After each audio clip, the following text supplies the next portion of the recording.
The global economy was not born in the age of silk and spice. It was not forged in the bustling ports of the Roman Empire or conceived in the minds of Greek philosophers. Its origins are far older, far deeper, written not in ledgers or in laws, but in the silent artifacts of a world before history.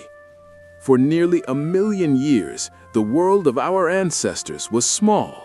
It was a landscape defined by the horizon, a life defined by the hunt.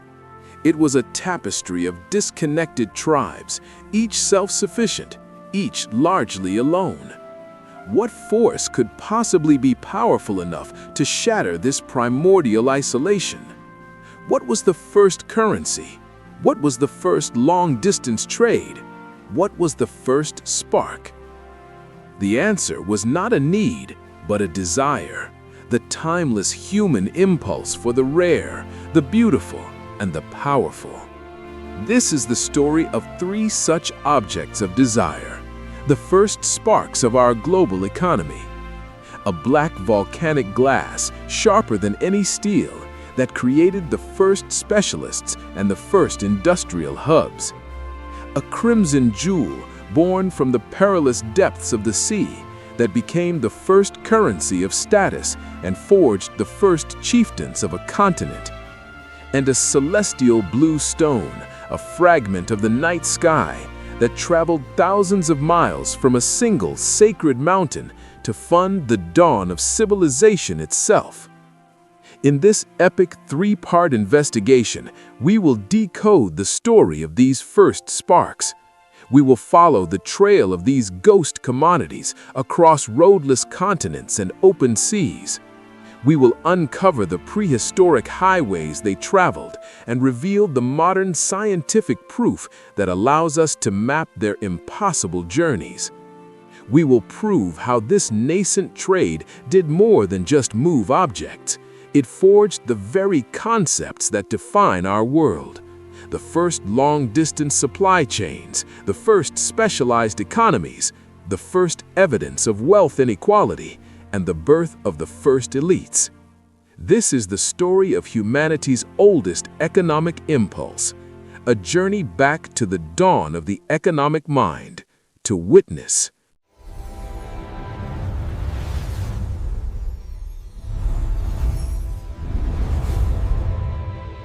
Behold the cutting edge of the Stone Age. It is not a crude club-like stone, but a work of breathtaking art and lethal precision. A Neolithic blade so perfectly formed that its edge, fractured at a molecular level, is sharper than modern surgical steel. But the true miracle of this object is not its sharpness, it is its location. This blade was unearthed nearly 1,000 miles from the nearest volcano. In a world without roads, without beasts of burden, without currency, how did this razor-sharp piece of a volcanic eruption travel across a continent? This documentary will investigate the answer to that question. It is the story of humanity's first great technological obsession, the story of the first long-distance ancient trade, and the story of the very first economic revolution. To understand this revolution, we must travel back more than 10,000 years to the dawn of the Neolithic Age. Humanity stood at a precipice. The great ice sheets had retreated, and across the globe, small scattered communities were taking the first tentative steps towards agriculture and permanent settlement.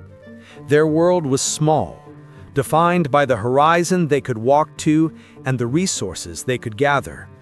For these early societies, the unforgiving calculus of survival was a daily reality, and the difference between life and death often came down to the quality of their toolkit. Into this world of stone and bone, a new material appeared, a substance born from the fiery heart of the earth, obsidian. This was not just another rock, it was a revolutionary technology. This natural volcanic glass could be fractured with incredible precision to create tools of unparalleled sharpness.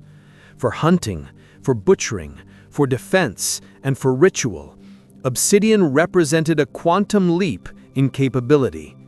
It was the ultimate cutting edge, and a demand for this prehistoric high-tech material would change the course of human history.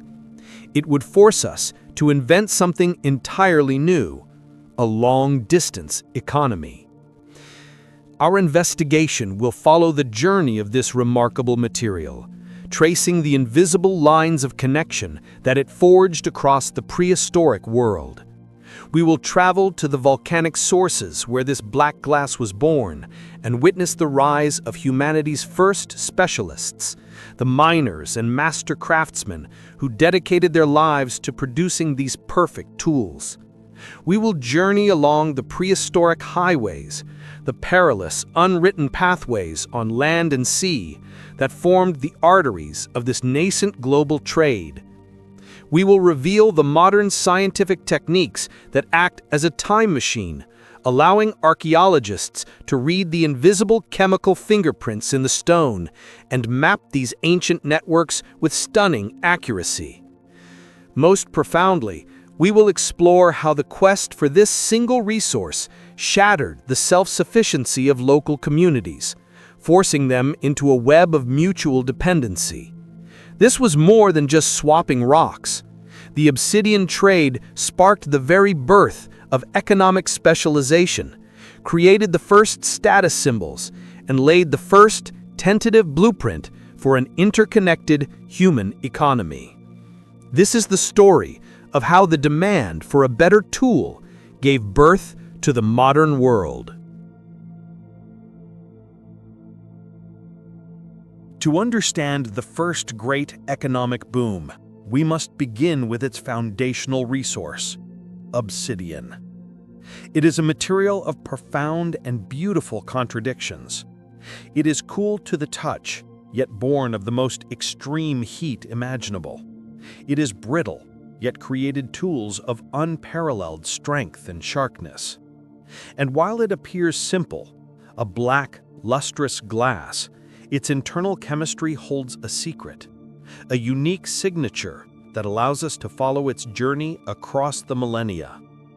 Obsidian was not just a rock, it was a geological treasure, a material born not in the slow grind of geology, but in the instant of catastrophic volcanic violence.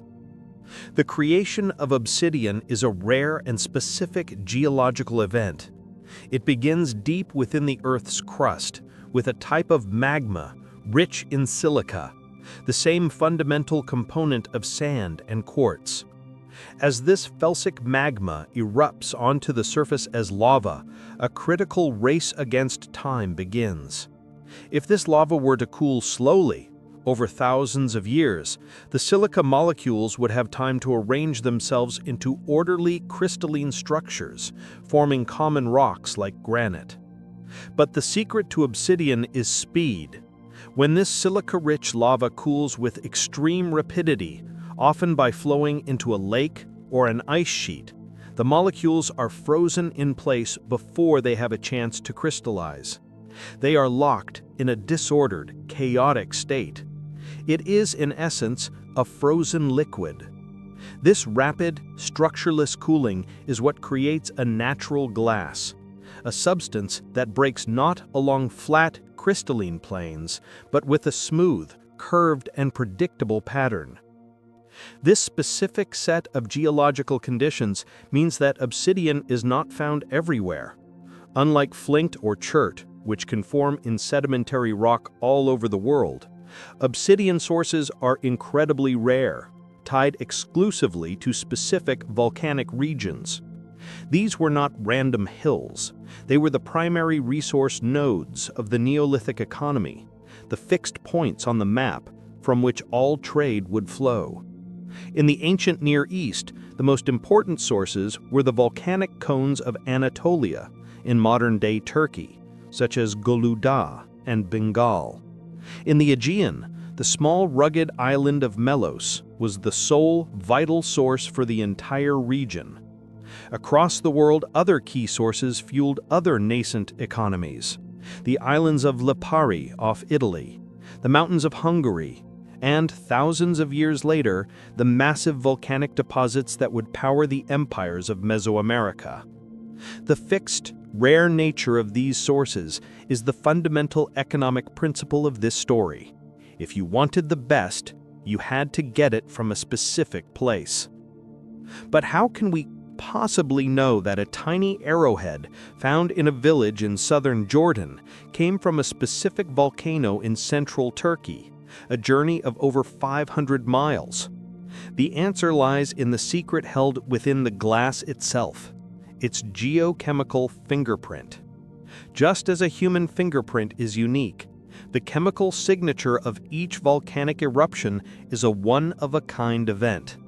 As the magma forms, it absorbs a unique cocktail of trace elements from the surrounding crust, tiny amounts of rare metals like rubidium, strontium, zirconium, and yttrium. The exact proportion and concentration of these elements create a chemical signature that is unique to that specific volcano, and often to that specific lava flow. This scientific breakthrough is the key that unlocks our entire story. Using modern techniques like X-ray fluorescence analysis, or XRF, archaeologists can measure the exact concentration of these trace elements in any given artifact. They have built a global library of the geochemical fingerprints of every known obsidian source. Now, when an archaeologist unearths a tiny obsidian flake in a prehistoric hut, they can place it in a machine, read its unique chemical recipe, and match it with absolute certainty to its parent volcano. This is not speculation. It is a definitive, scientific link between artifact and origin.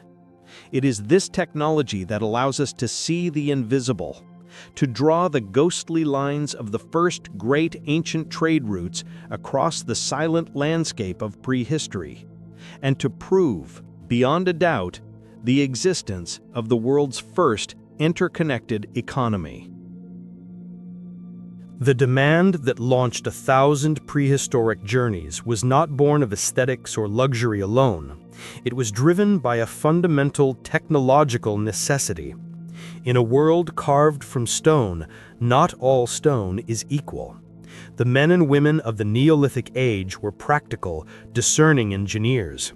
They understood on an intimate, tactile level that the quality of their tools directly determined the quality of their lives. And obsidian was, without question, the single finest raw material available to them. It was not just a sharper rock, it represented a complete paradigm shift in what a tool could be.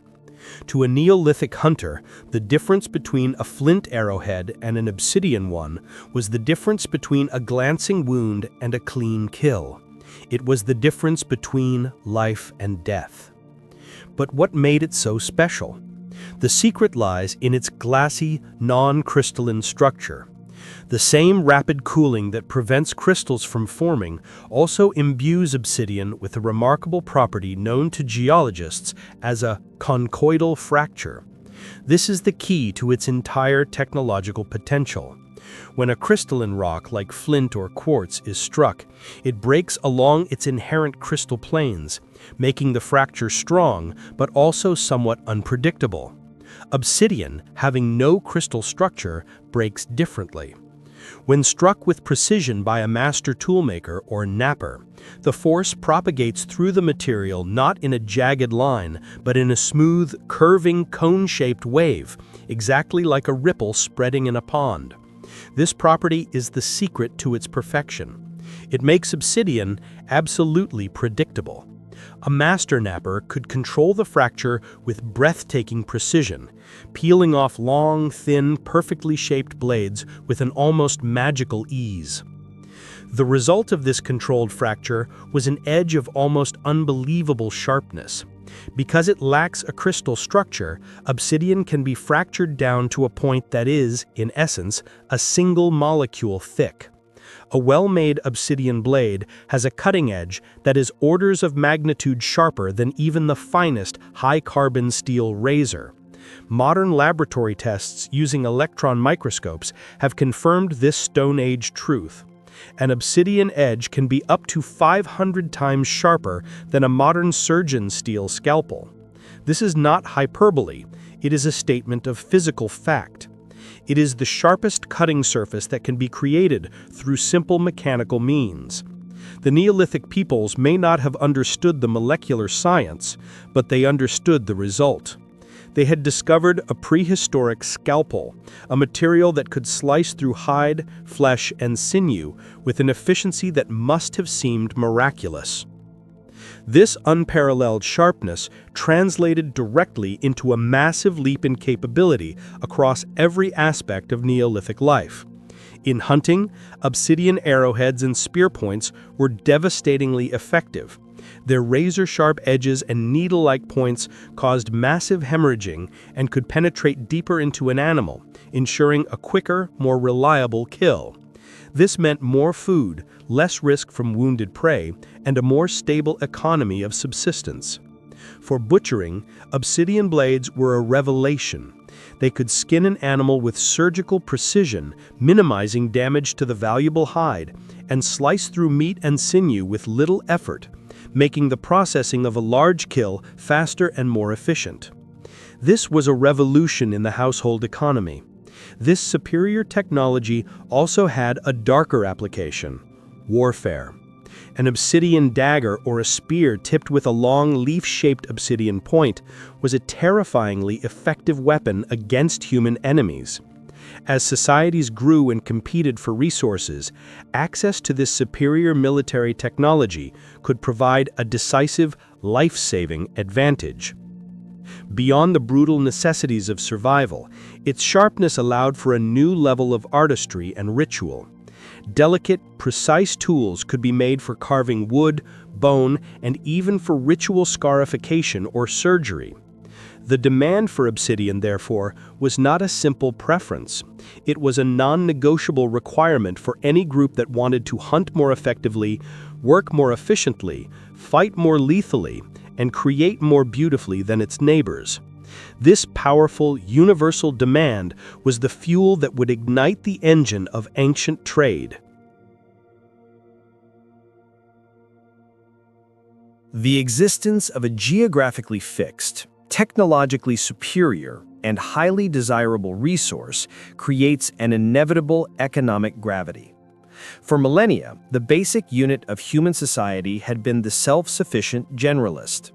Every individual, every family, had to be a jack of all trades, capable of hunting, gathering, building shelters, and making their own simple tools.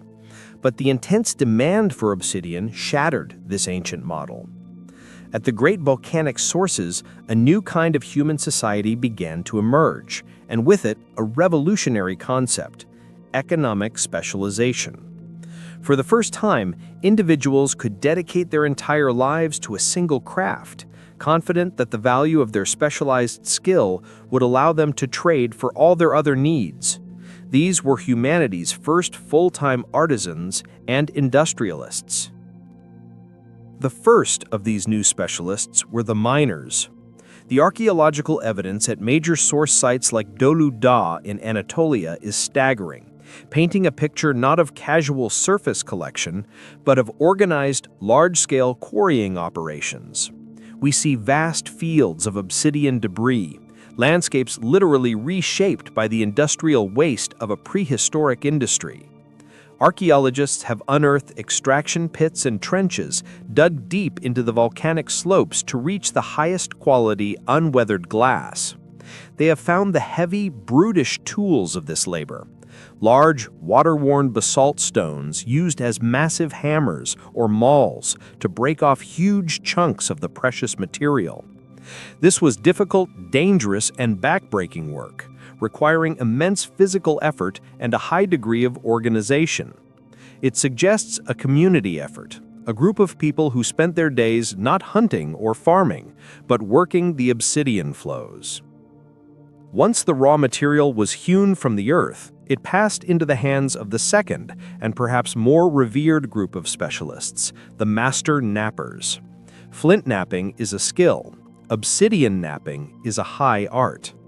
The material's predictable conchoidal fracture allows for breathtaking precision, but it is also unforgivingly brittle. A single misplaced strike, a moment's miscalculation of force or angle, and a perfect, valuable core can shatter into worthless fragments. Becoming a master napper required years, perhaps a lifetime, of dedicated practice, a deep, intuitive understanding of the stone's inner tensions, and a surgeon's control over force and percussion. This was not a skill that every hunter could casually acquire. It was the domain of a dedicated, full-time craftsman. The evidence for these artisan workshops is undeniable. Near the great quarries, archaeologists find distinct areas littered with millions of tiny waste flakes, the debitage of the tool-making process. They find piles of failed attempts, blades that broke mid-production, and most importantly, caches of finished products. These were not just simple arrowheads. The master nappers produced beautiful, standardized cores, carefully prepared blocks of obsidian from which many blades could be struck later. They also produced exquisite, long, leaf-shaped blades and daggers, objects of such perfection and fragility that they were clearly intended not for rough daily use, but as high-value items for long-distance trade. These workshops were the factories of the Neolithic economy, and the men who worked them were the first true professional artisans. The existence of these full-time miners and nappers implies the most radical social and economic shift of all.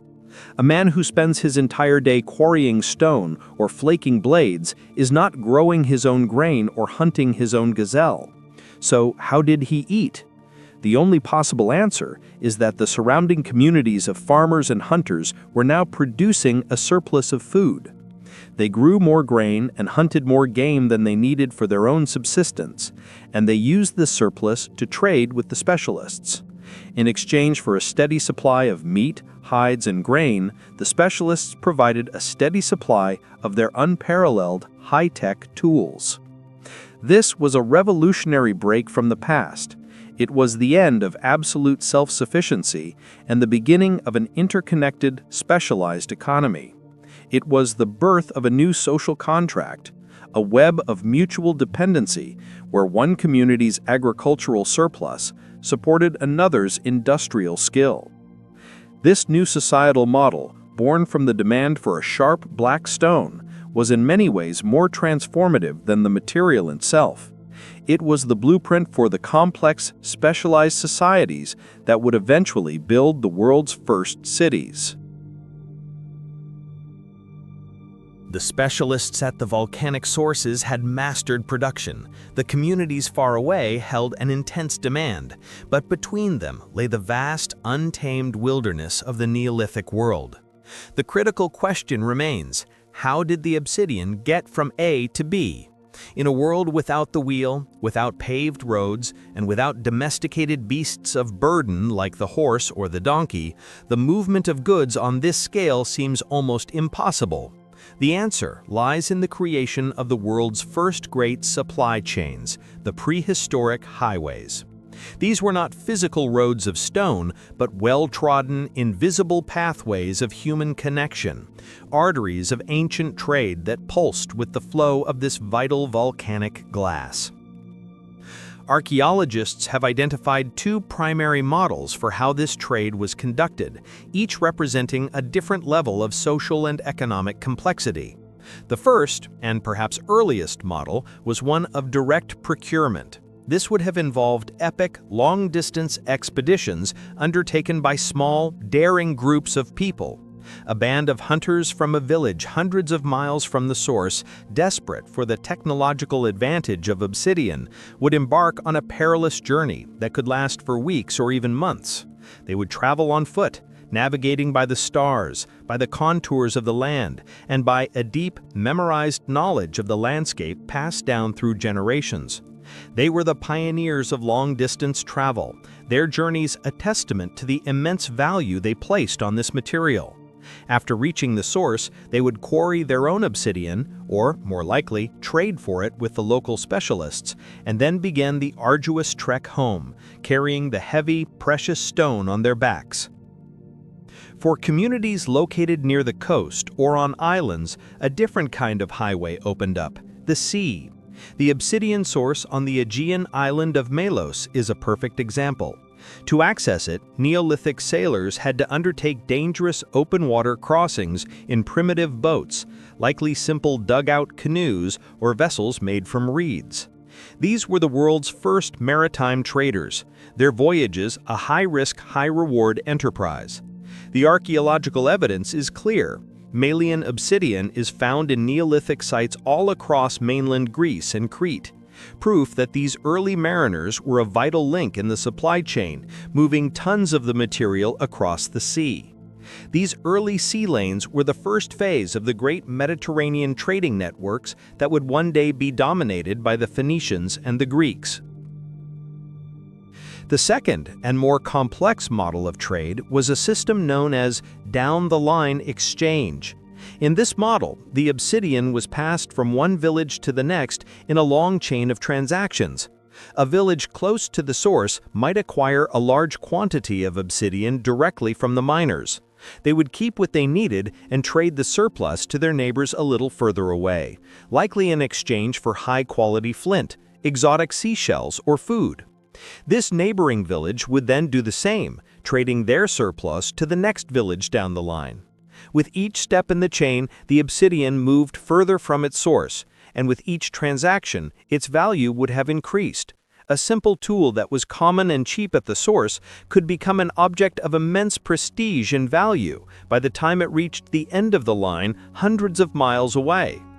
This down-the-line model reveals a world that was far more interconnected than previously imagined.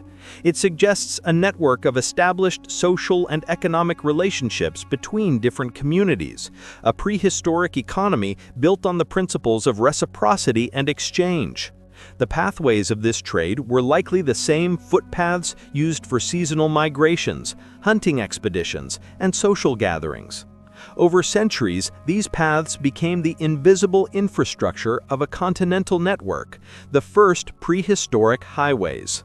The movement of obsidian was likely tied to the movement of people, passed along at seasonal festivals or ceremonial gatherings where different tribes would meet to exchange goods, stories, and partners.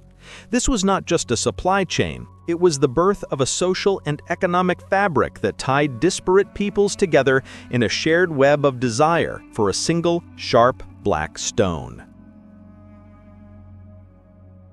The story of these prehistoric highways and complex trading networks is a grand and compelling narrative. But how can we be certain it is true? How can we move beyond educated guesses and prove, with scientific certainty, that a specific obsidian blade found in a hunter's grave in the swamps of the Netherlands originated on the Italian island of Lipari, over 1,000 miles away?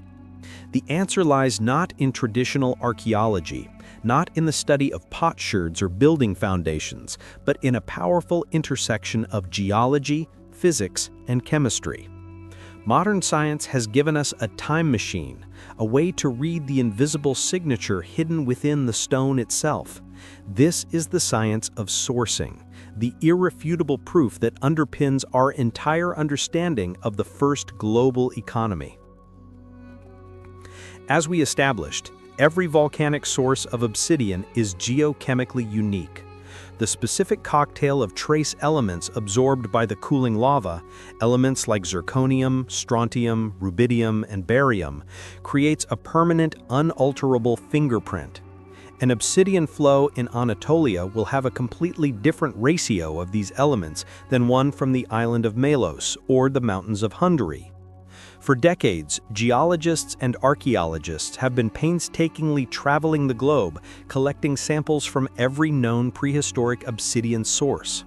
They have analyzed these source samples to create a comprehensive global database, a library of the unique chemical fingerprints of the world's volcanoes. With this library in hand, the real detective work can begin. The primary tool for this investigation is a technique known as X-ray fluorescence, or XRF. It is a powerful and, crucially, non-destructive method of analysis. An archaeologist can take a priceless 10,000-year-old obsidian artifact, place it in the XRF spectrometer, and get a precise reading of its chemical composition without leaving so much as a scratch. The machine bombards the artifact with high-energy X-rays. This energy excites the atoms of the trace elements within the obsidian, causing them to fluoresce and emit their own secondary X-rays. The spectrometer reads the energy level of these secondary X-rays, which is unique for each element. In a matter of minutes, the machine produces a perfect chemical fingerprint of the artifact, a precise recipe of its trace element concentrations. This is the moment of revelation, the point where a silent, inanimate object begins to speak. The archaeologist then takes the fingerprint of the artifact and compares it to the global library of source fingerprints. The match, when found, is often perfect and unambiguous. Suddenly, a simple arrowhead is no longer just a tool, it is a data point in a vast network of ancient trade. We now know, with the certainty that approaches mathematical proof, exactly where its journey began. When you repeat this process for thousands of artifacts from hundreds of archaeological sites, a stunning picture begins to emerge. The data points begin to connect, and the invisible lines of the prehistoric highways appear on the map. We can see the clear, undeniable pathways of exchange. We can see the down-the-line effect, where the percentage of obsidian from a specific source decreases steadily the further you get from the volcano.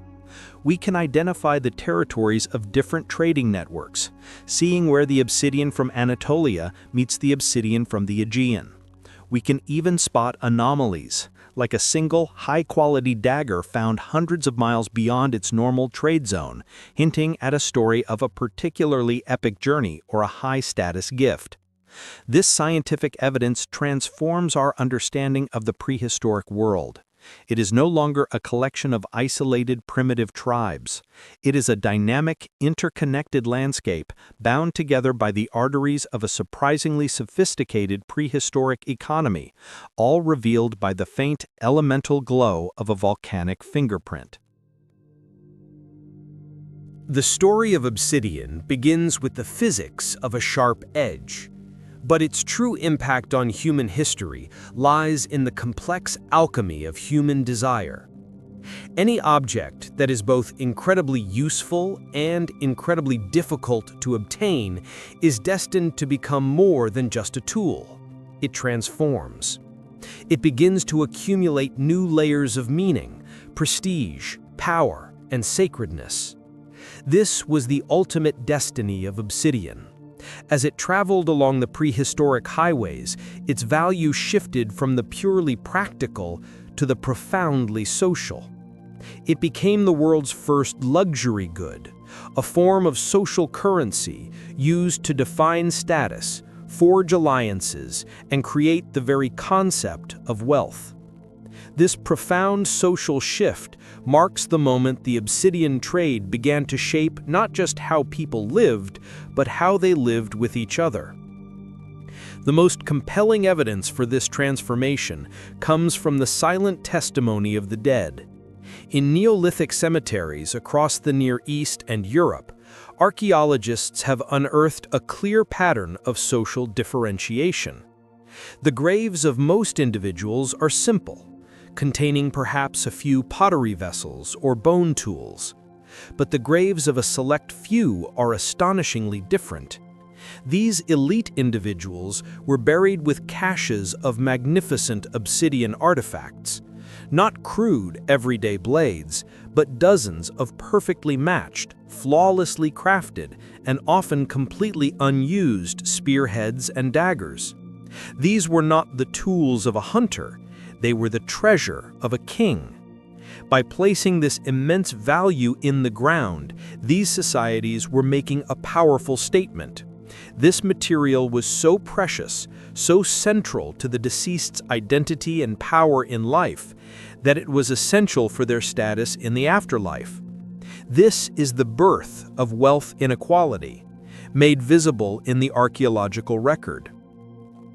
Perhaps the most stunning example of obsidian as a non-utilitarian luxury good is the creation of the prehistoric mirror.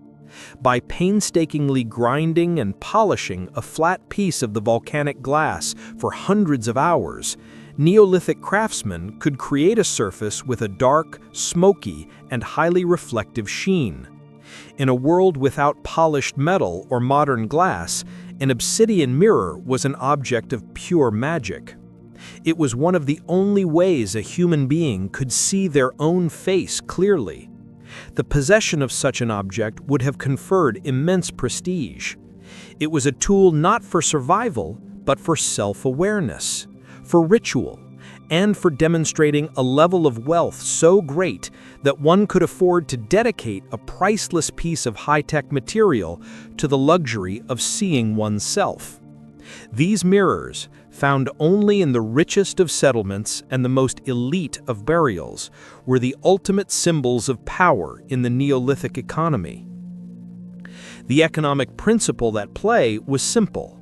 The further the obsidian traveled from its source, the more prestigious it became.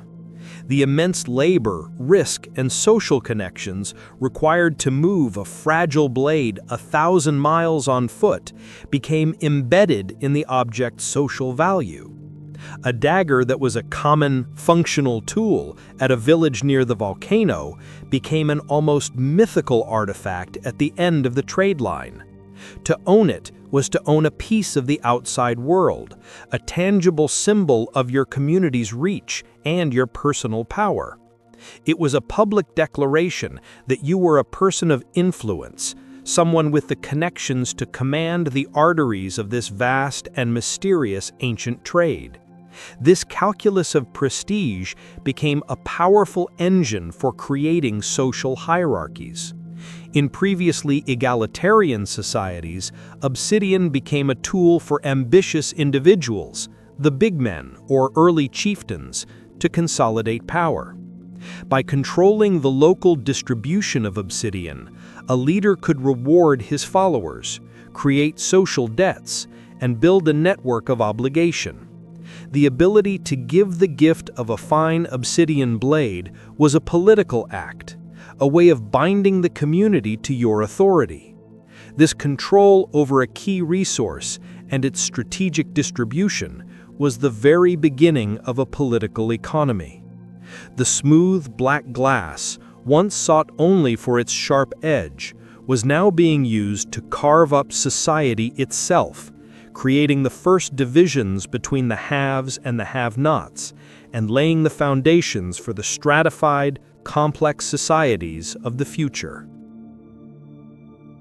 To see the transformative power of the obsidian trade in action, we need only journey to the Konya Plain of southern Anatolia.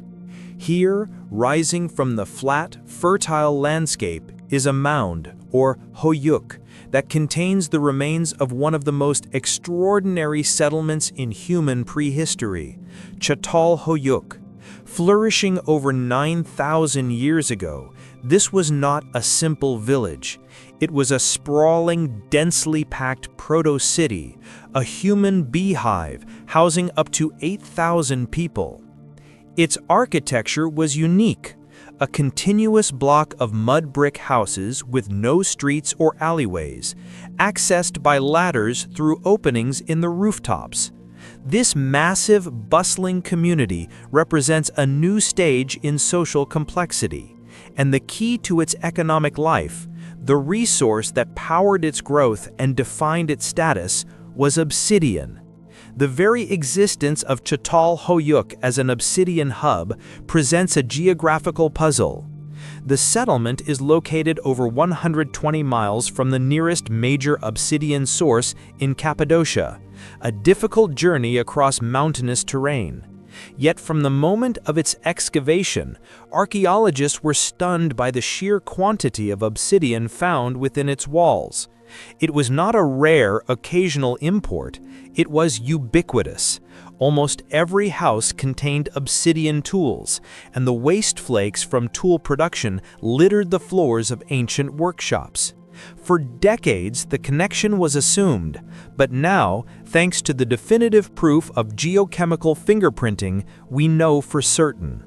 The vast majority of the obsidian at Çatalhöyük came directly from the volcanic flows of Gölü Dağı, a clear, undeniable link in a major prehistoric supply chain. Çatalhöyük was a city built on ancient trade. The material was woven into the fabric of their daily economy.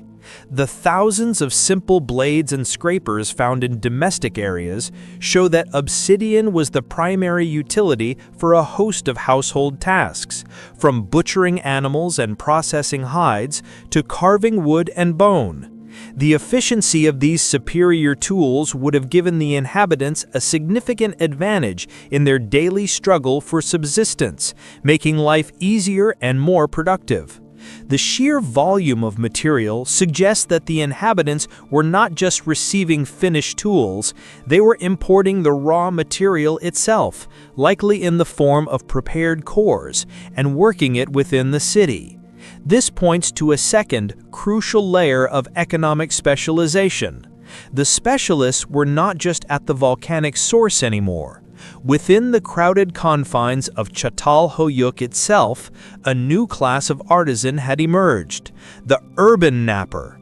Archaeological analysis has identified specific houses and open areas within the city that were dedicated workshops, evidenced by dense concentrations of obsidian debitage far exceeding normal household waste.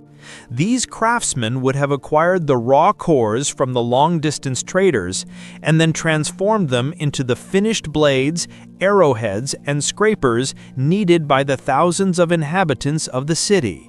This represents a sophisticated two-step supply chain: raw material extraction at the source and value-added manufacturing at the urban center.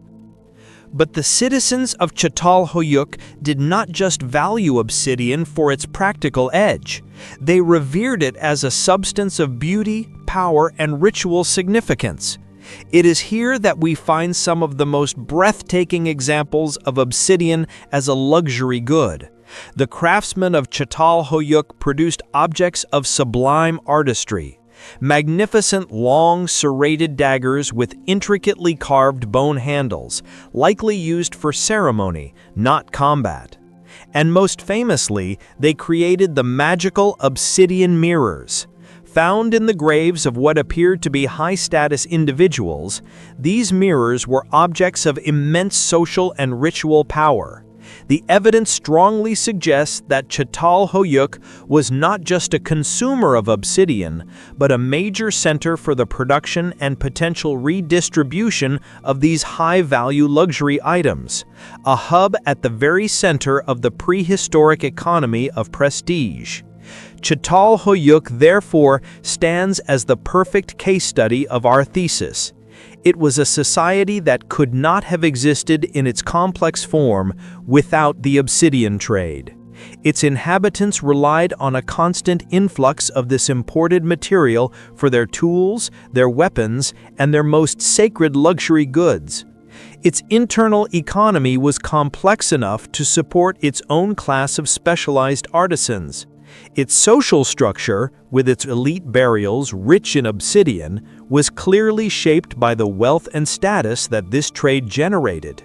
It was a city situated at a critical node on a prehistoric highway, a thriving, bustling testament to the power of a single black stone to create a new and more complex world. The vast, interconnected network of the Anatolian obsidian trade was a masterpiece of the Neolithic economy. But it was not unique. The story of humanity's quest for this volcanic glass is a remarkable example of convergent evolution, a testament to the fact that when faced with similar challenges and similar opportunities, human societies across the globe independently discovered the same solutions. From the jungles of Central America to the islands of the vast Pacific, the demand for a sharper edge sparked parallel economic revolutions. The creation of prehistoric highways and specialized economies was not a localized phenomenon. It was a fundamental and universal step in our species' journey towards social and technological complexity. Thousands of years after the rise of Çatalhöyük, a new set of civilizations began to emerge in Mesoamerica.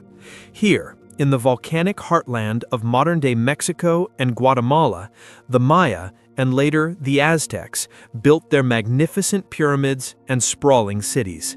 And just as in the Old World, their military and economic power was inextricably linked to their control over massive deposits of obsidian. For these civilizations, obsidian was not just a material for sharp tools. It was the bedrock of their entire military and ritual life. The Aztec war machine, in particular, was terrifyingly effective due to its signature weapon, the macuot.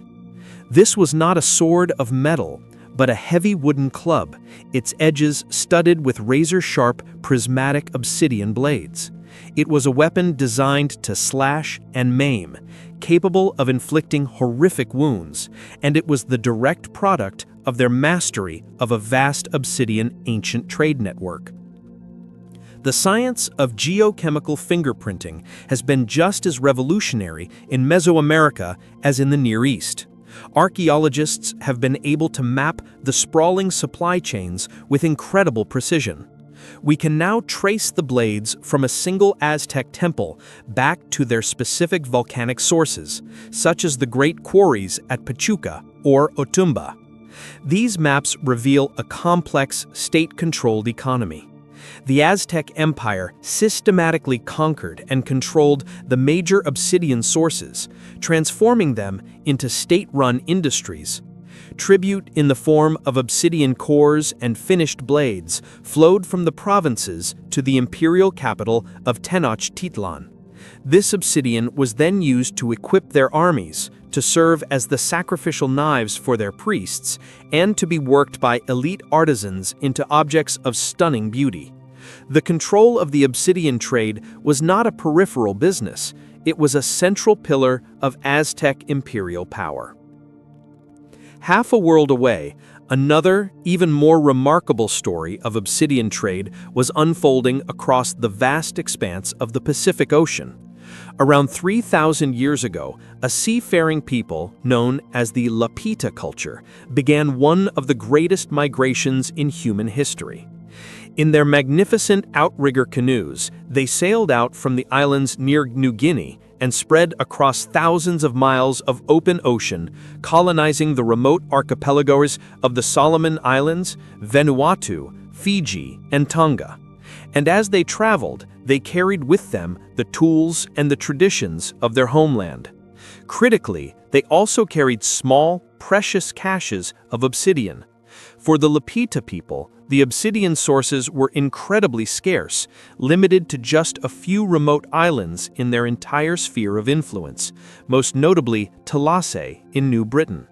Yet archaeological sourcing has proven that tiny flakes of Talasay obsidian were transported across open ocean voyages that spanned over 2,000 miles. This is arguably the longest distance transportation of a commodity anywhere in the prehistoric world. For these master navigators, obsidian was more than a tool. It was a lifeline. It was a connection to their ancestral homeland, a symbol of their shared culture, and a vital piece of technology that allowed them to survive and thrive as they established new communities on pristine, uninhabited islands. The obsidian flakes found in the archaeological sites of the Lapita people are the tangible proof of the world's first great maritime supply chain, a prehistoric economy that spanned an ocean. From the mountains of Anatolia to the jungles of the Yucatan and the volcanic islands of the Pacific, the story repeats itself. The presence of a rare, high-value, and technologically superior resource acts as a powerful catalyst. It forces societies to innovate, to travel, and to connect. It shatters isolation and creates the first long-distance networks of exchange and dependency. The story of obsidian is a global story. It demonstrates that the invention of trade was not a singular event, but an innate human response to the timeless desire for a better and more prosperous life. Every technological paradigm, no matter how dominant or revolutionary, eventually reaches its end. For millennia, obsidian had been the undisputed pinnacle of cutting-edge technology, the most sought-after material in the prehistoric world. The vast and intricate trading networks built around it were the arteries of the Neolithic economy, a system that seemed as permanent as the stone itself. But as the Neolithic age gave way to the Chalcolithic and the Bronze Age, a new and even more transformative technology began to emerge from the furnaces of the Near East. This was the science of metallurgy, and its arrival would spell the end of the Age of Stone. The decline of the obsidian trade was not a story of collapse, but of obsolescence, a quiet fading away as a new and more powerful material rewrote the rules of technology, warfare, and the very nature of the ancient trade itself. The first metal to be widely exploited was copper. Initially, it was likely prized for its decorative qualities, its reddish, lustrous sheen. But early metalworkers soon discovered its secrets. They learned that copper was malleable. It could be hammered into shapes. And, most critically, they learned that it could be smelted. Heated to a high temperature, melted into a liquid, and cast in a mold to create any shape imaginable. This was a fundamental breakthrough, a complete departure from the reductive technology of stone knapping. A knapper started with a block of stone and chipped away at it, a process where a single mistake could destroy the entire object. A metalsmith, however, used an additive process. He could create complex, standardized shapes on demand, and, most importantly, if he made a mistake or a tool broke, the metal was not lost. It could simply be melted down and recast. It was a recyclable, endlessly reusable resource. For the first time, humanity had a material that could rival obsidian's sharpness. A well-honed copper dagger could be made nearly as sharp as an obsidian one. But its true advantage was not its sharpness, but its durability. Obsidian is a glass, and like all glass, it is brittle. An obsidian blade, while sharp, could shatter on impact with bone or another hard surface. A copper blade, however, was ductile. If it struck a hard surface, it might bend or be dented, but it would not shatter. A dent could be hammered out, a tool broken could be reforged.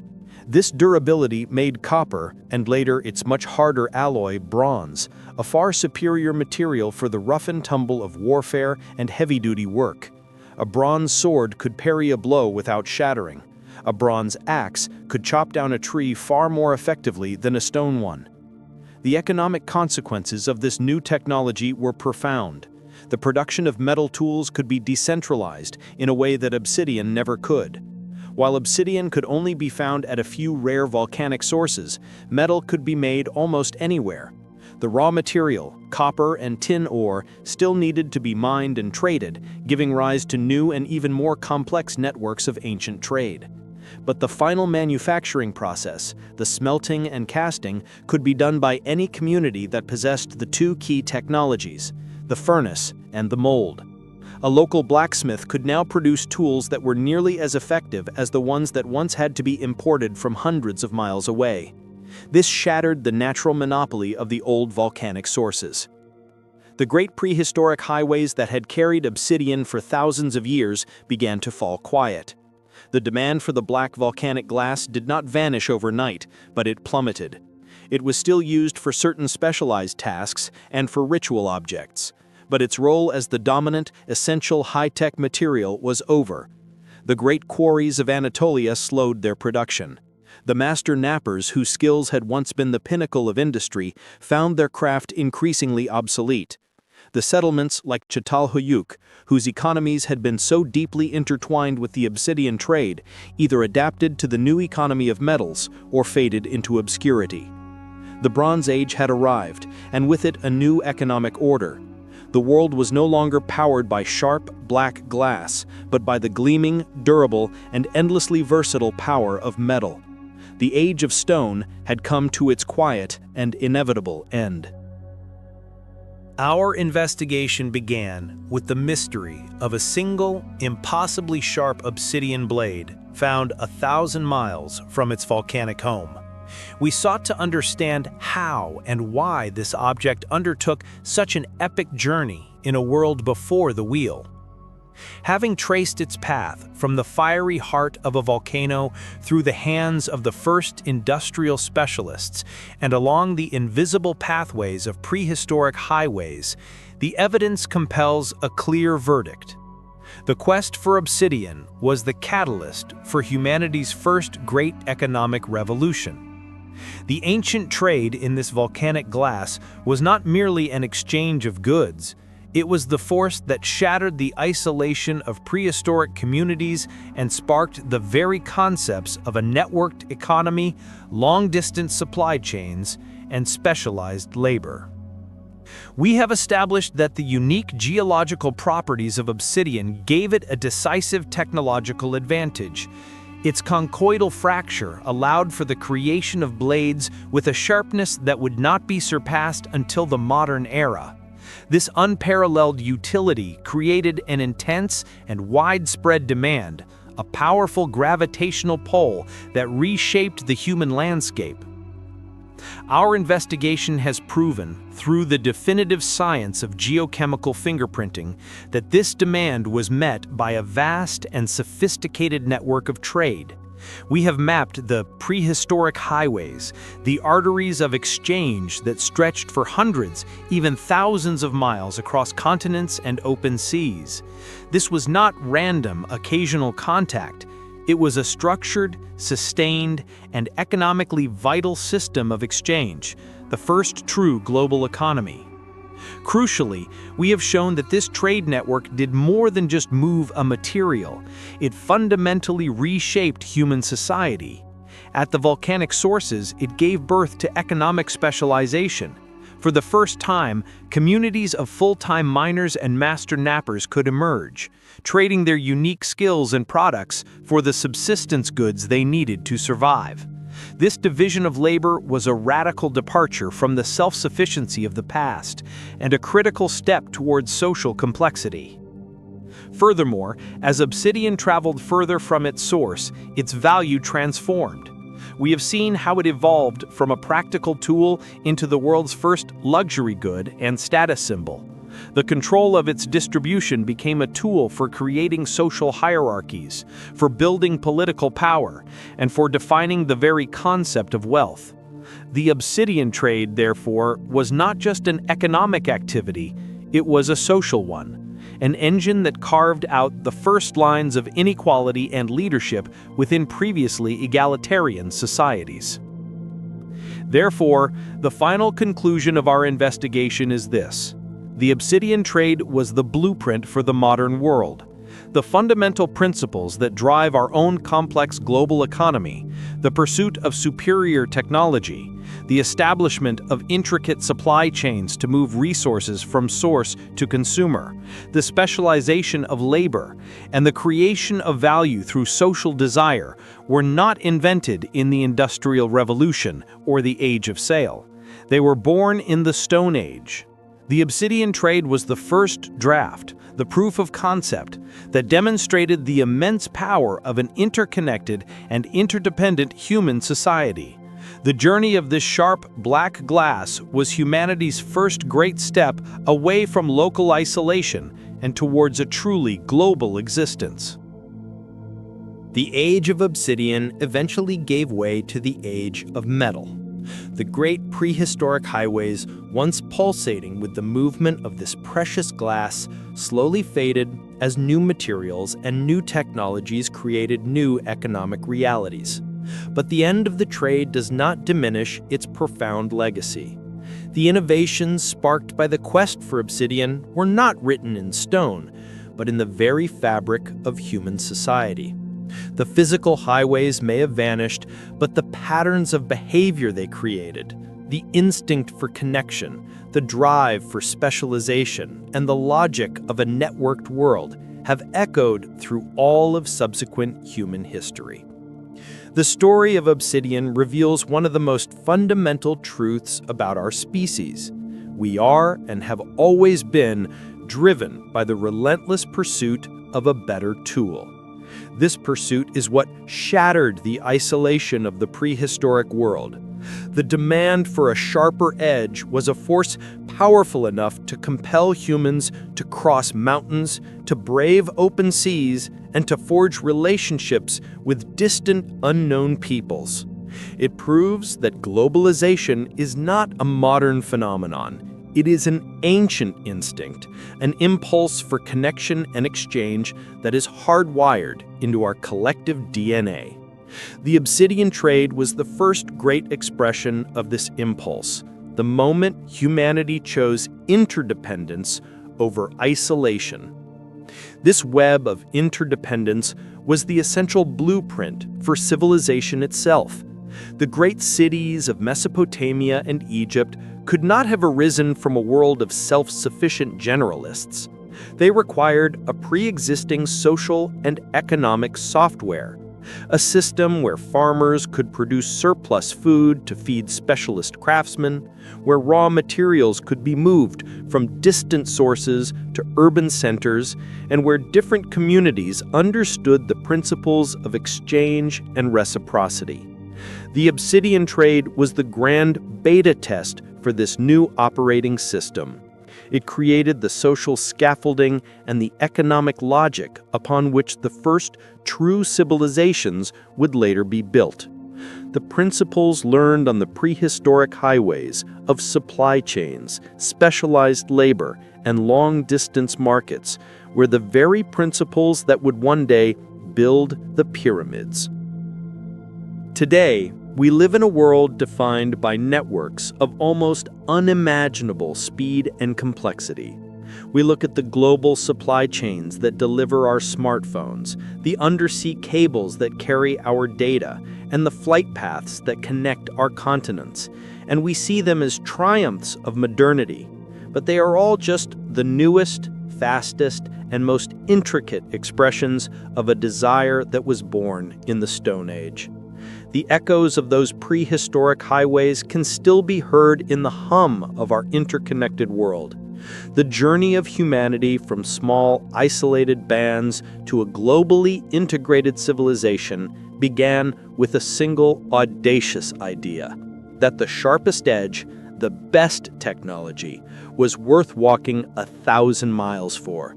It was a revolution sparked by the unique properties of a sharp, black volcanic glass, a timeless testament to humanity's oldest and most powerful economic impulse.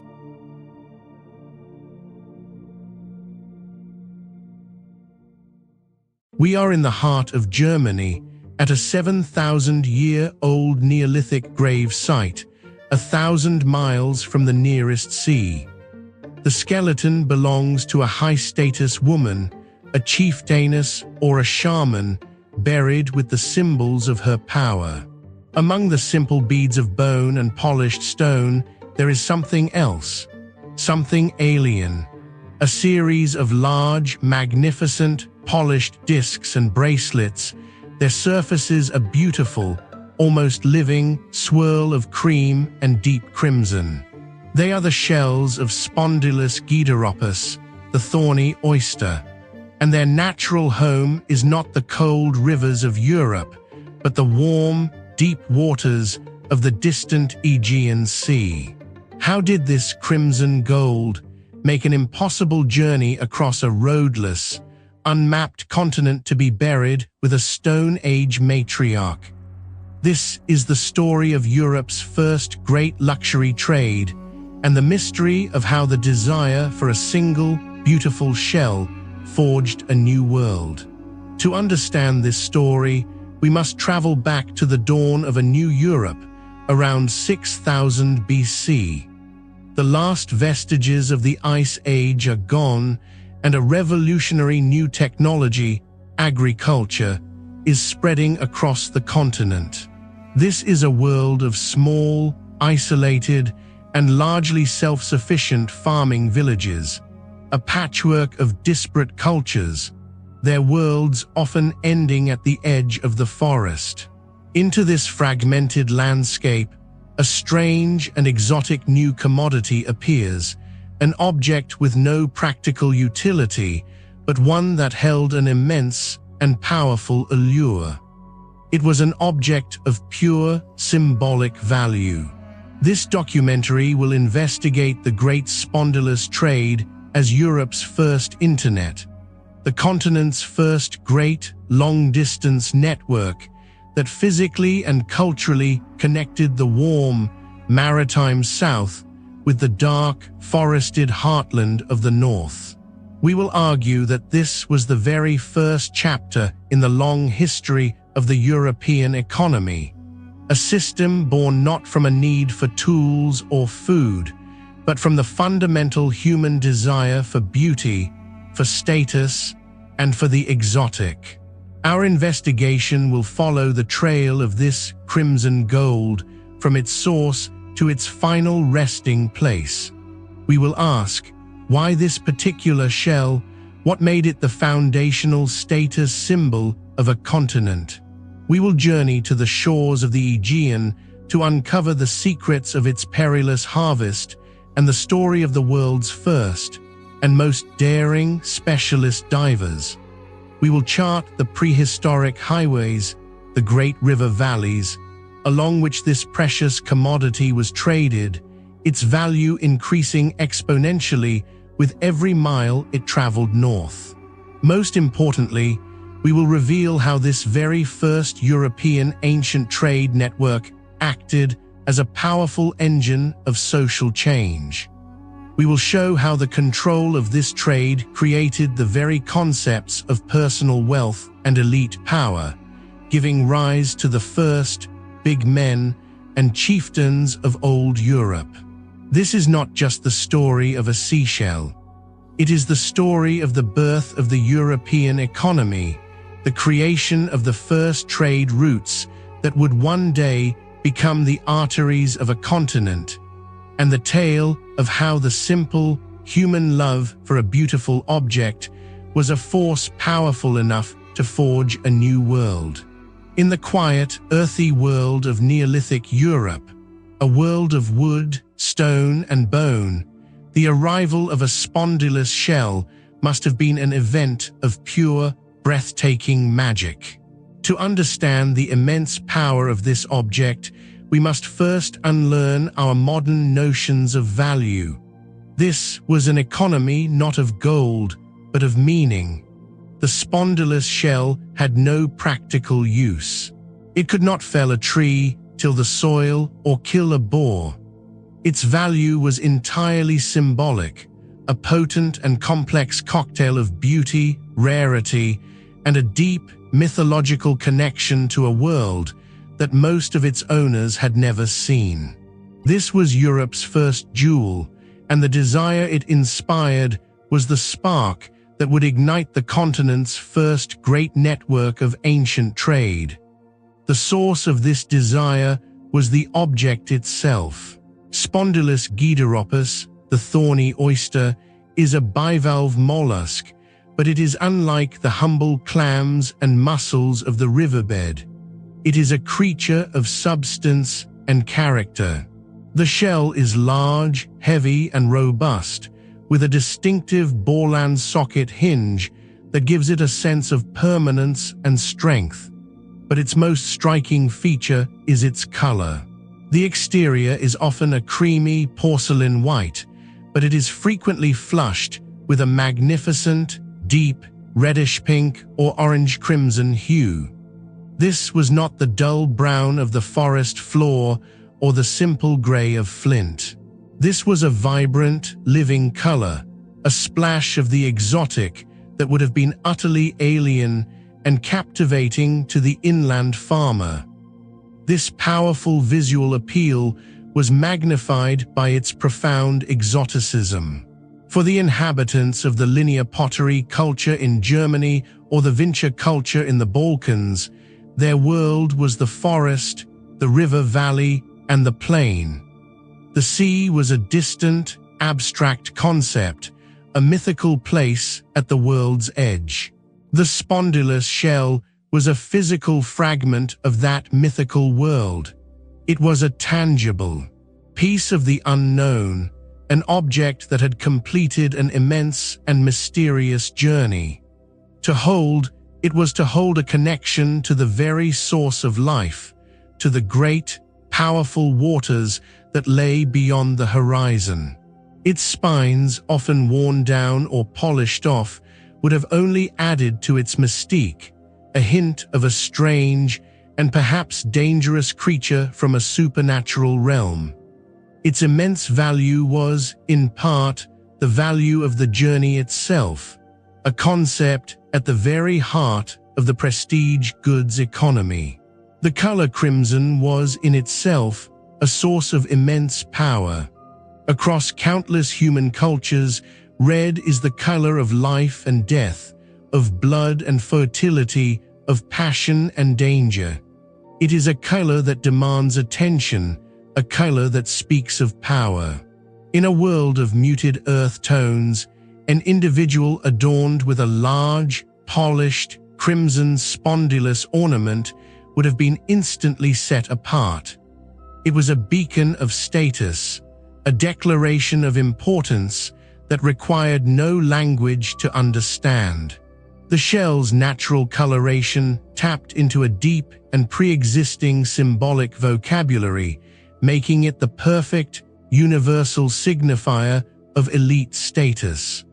Archaeologists and anthropologists also point to another, perhaps even more powerful, layer of symbolism. Fertility. The distinctive shape of the shell, with its curved form and reddish, lip-like opening, has been widely interpreted as a powerful symbol of female sexuality and fecundity. This is reinforced by the archaeological context in which it is often found. Many of the most lavish spondylus burials are those of women, their bodies adorned with belts, bracelets, and headdresses made from the precious material.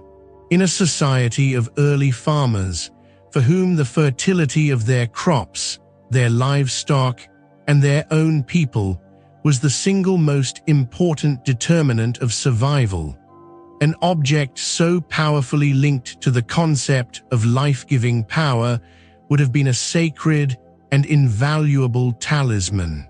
It was likely a key component in the ritual life of the community, an object used by shamans and priestesses to ensure the continuation of the cycle of life. But the value was not just in the raw shell. The true genius of the Neolithic craftsmen was in their ability to transform this natural object into a cultural one. The raw shells were almost never used in their natural state. They were the raw material for a sophisticated craft industry. The spines would be painstakingly ground off. The shells would be cut into standardized forms, discs, rings, and complex belt-like pieces. And most importantly, they would be polished for hundreds of hours, using sand and water until their surfaces shone with a deep, lustrous, porcelain-like sheen. This process required immense skill and time, a significant investment of labor that further increased the object's value. The finished ornament was not just a found object. It was a manufactured luxury good, a product of a specialized technological process. This transformation from raw shell to polished jewel was the first value add in the European luxury economy, a process that turned a gift from the sea into a currency of power, ready to be traded on the continent's first great highway of desire. The desire for crimson gold was a continent-wide phenomenon, but its supply was a matter of strict and unforgiving geography. The Spondylus gideropus is a creature of very specific tastes. It is a thermophilic, or warm-loving, species. It thrives only in the warmer, saltier waters of the Mediterranean and the adjacent Black Sea. It cannot survive in the cold, brackish waters of the Baltic, nor in the frigid North Sea. This simple biological fact created a powerful and unalterable natural monopoly. The entire supply of this immensely valuable commodity for all of Neolithic Europe originated in a single, well-defined geographical cradle: the Aegean and Black Sea coastlines. The communities that lived on these shores were the sole gatekeepers of the continent's first great luxury resource. The journey to pinpoint this source has been a long and intricate piece of archaeological and biological detective work. By studying the modern distribution of the species, marine biologists have been able to map the precise environmental conditions it needs to flourish. The waters must be warm, with a high degree of salinity, and there must be a rocky substrate for the oyster to affix itself to, typically at depths of 10 to 50 meters. These conditions are met perfectly along the coasts of modern-day Greece, Bulgaria, and the shores of the Aegean Sea. When archaeologists then plot the distribution of early Neolithic sites that show evidence of spondylus working, the map aligns with the biology perfectly. The earliest and most intensive evidence for the exploitation of this resource is found in the very regions where the snail is most abundant. One of the most important of these early centers is the site of Domini in northern Greece. Here, dating back to nearly 5000 BC, archaeologists have unearthed not just the finished, polished ornaments, but the entire toolkit and the industrial waste of a massive spondylus workshop. They have found piles of raw, unworked shells, half-finished pieces that broke during production, and the simple but effective flint tools, drills, scrapers, and polishers used to work the hard shell material. This is the archaeological fingerprint of a specialized industry. The people of Domini were not just occasionally finding and using these shells. They were systematically harvesting and processing them on a scale far beyond their own local needs. They were, in essence, one of the first great manufacturing and export centers of the prehistoric European economy. The same pattern is seen at other coastal sites, most spectacularly along the western coast of the Black Sea, in what is now modern Bulgaria. Here, at sites like the Durankulak Cemetery, we see the beginnings of the great cultural and economic explosion that would culminate at Varna. The coastal communities here had direct access to the rich spondylus beds of the Black Sea, and it is in their grave that we see the first signs of the immense value being placed on this commodity. While their inland neighbors were living a simpler, more egalitarian existence, the leaders of these coastal communities were being buried with an astonishing concentration of spondylus jewelry. This evidence allows us to reconstruct the first stage of the ancient trade. The coastal peoples were the primary producers. They possessed the geographic advantage, direct access to the resource, and they developed the specialized knowledge required to harvest it, which we will explore in the next chapter. They were the first link in a long and complex supply chain. They would have processed the raw shells into finished or semi-finished ornaments, which were already objects of immense value. These finished goods would then have been traded to their immediate inland neighbors, perhaps at seasonal gatherings or established trading places. For what? The coastal communities, while rich in this one exotic resource, may have been poor in others. They would have traded their crimson gold for the things they needed from the interior. High-quality flint for their tools from inland quarries, fine pottery from other cultural groups, agricultural surpluses, or perhaps even livestock. This was the beginning of a regional economy of specialization.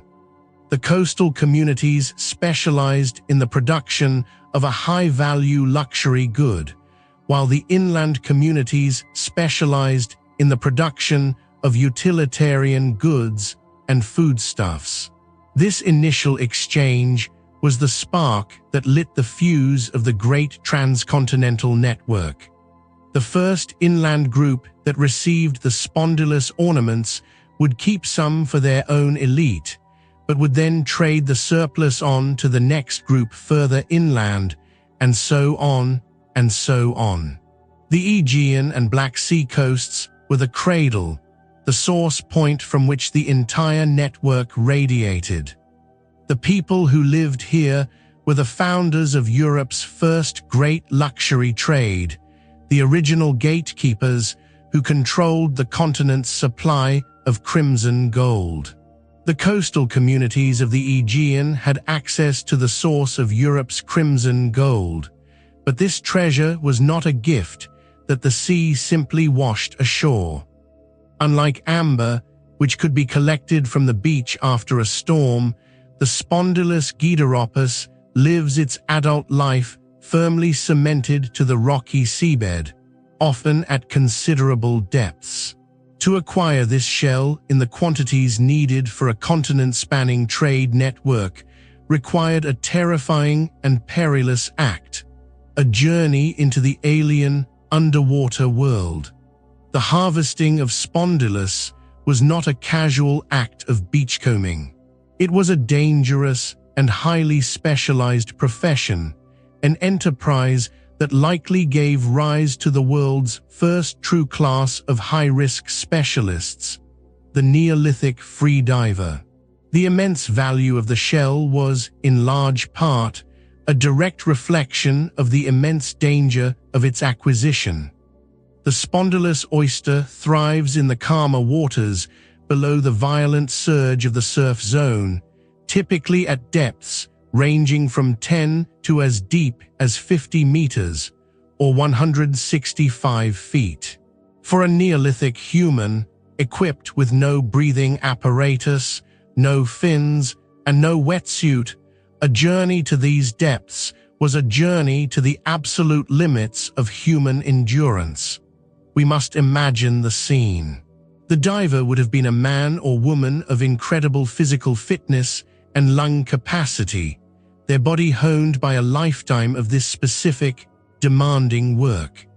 They would have paddled out from the shore in a simple dugout canoe, their only equipment a heavy stone weight to speed their descent, a net or basket to hold their prize, and perhaps a bone or horn tool to pry the stubborn shells from the rocks.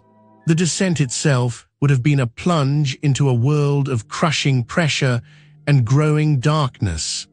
Holding their breath, they would have used the stone weight to pull them down, fighting against their own natural buoyancy. At a depth of 30 meters or nearly 100 feet, the pressure would be 4 times that of the surface, squeezing their chest, their sinuses, and their inner ears. The pain would have been immense. They would have had only a minute, perhaps 90 seconds at the absolute most, to work. In the dim, blue underwater light, they would have had to locate their spiny prey, use their tool to forcefully break its powerful natural cement from the rock, and place it in their basket before their screaming lungs forced them to drop everything and make a desperate ascent to the surface. This was a profession where the risks were catastrophic and omnipresent. The most obvious danger was drowning, a fate that would have claimed many. But the divers also faced the insidious and poorly understood dangers of the deep. Barotrauma, the damage to the body's air spaces caused by the immense pressure, would have been a constant problem, leading to ruptured eardrums and agonizing sinus pain. Even more mysterious and deadly would have been the effects of what we now know as decompression sickness, or the bends. A diver ascending too quickly from a deep or repetitive dive could suffer agonizing joint pain, paralysis, or even death, as the nitrogen that had dissolved into their tissues under pressure violently formed bubbles in their bloodstream. The archaeological record provides grim, silent testimony to these dangers. Skeletal remains of individuals from these coastal Neolithic communities often show a specific and telling pathology. Auditory exostosis, the growth of abnormal bony lumps in the ear canal. This condition is a well-known response of the human body to repeated long-term exposure to cold water and pressure changes.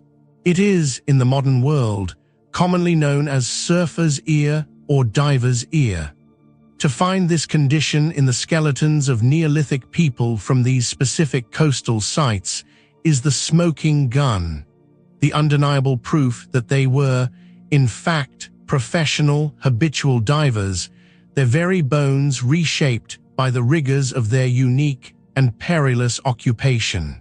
The existence of such a high-risk profession implies, once again, a high degree of economic specialization. These divers were not ordinary farmers or fishermen. They were elite specialists, the astronauts of their day, venturing into an alien environment to retrieve an object of immense value. Their unique and dangerous skill would have set them apart. They were the essential first link in the entire ancient trade network, the only people capable of acquiring the raw material. This would have afforded them a high status in their communities, but their work would have also been controlled and organized.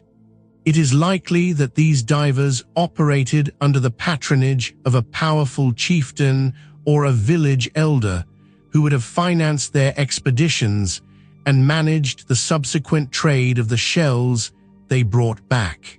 The sheer quantity of spondylus found across Europe, from grave containing hundreds of beads, tells us that this was not a rare or occasional activity. It was an industry. It would have required a large and dedicated workforce of these specialist divers, making hundreds, even thousands of perilous descents, season after season, to satisfy the immense demand. Each and every polished, crimson bead found in a grave 1,000 miles away in the heart of Germany is a silent monument to one of these forgotten heroes.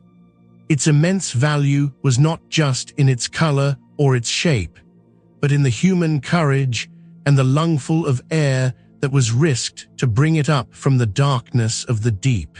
The perilous work of the divers had brought the crimson gold from the depths of the sea to the coastal workshops of the Aegean and Black Sea. But for this precious commodity to forge a continent, it had to travel. It had to move from the hands of the coastal producers into the heart of old Europe. A journey of over 1,000 miles, across a landscape without a single road, a world of dense, primeval forests, treacherous swamps, and the territories of countless unknown tribes. The solution to this immense logistical challenge was a network of natural, pre-existing superhighways, the great rivers of Europe.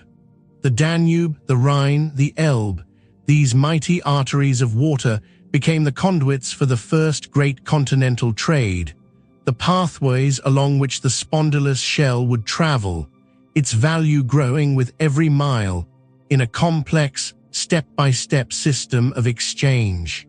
The primary model for this trade was not one of long-distance, epic expeditions like those of the later tin traders. Instead, the spondylus trade appears to have been a classic, down-the-line network. This was not a system of a single merchant carrying a single cargo from source to destination.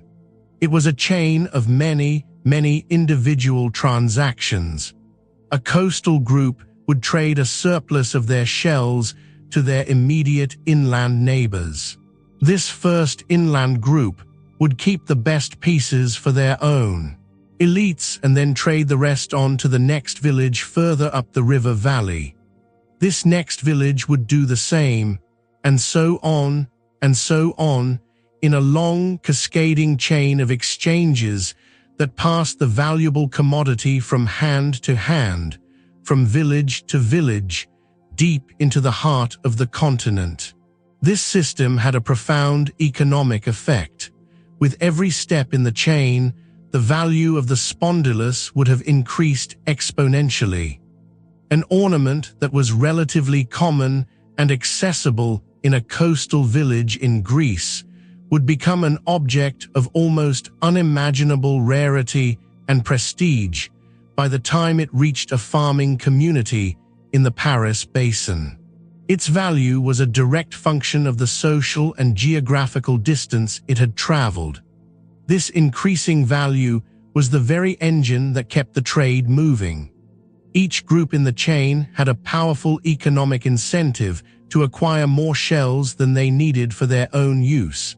As the surplus was a valuable commodity, they could trade for other essential goods: high-quality flint, stone axes, livestock, or even social alliances. The desire for this single, exotic object was, in effect, teaching the disparate, isolated peoples of Neolithic Europe the very language and logic of the economy.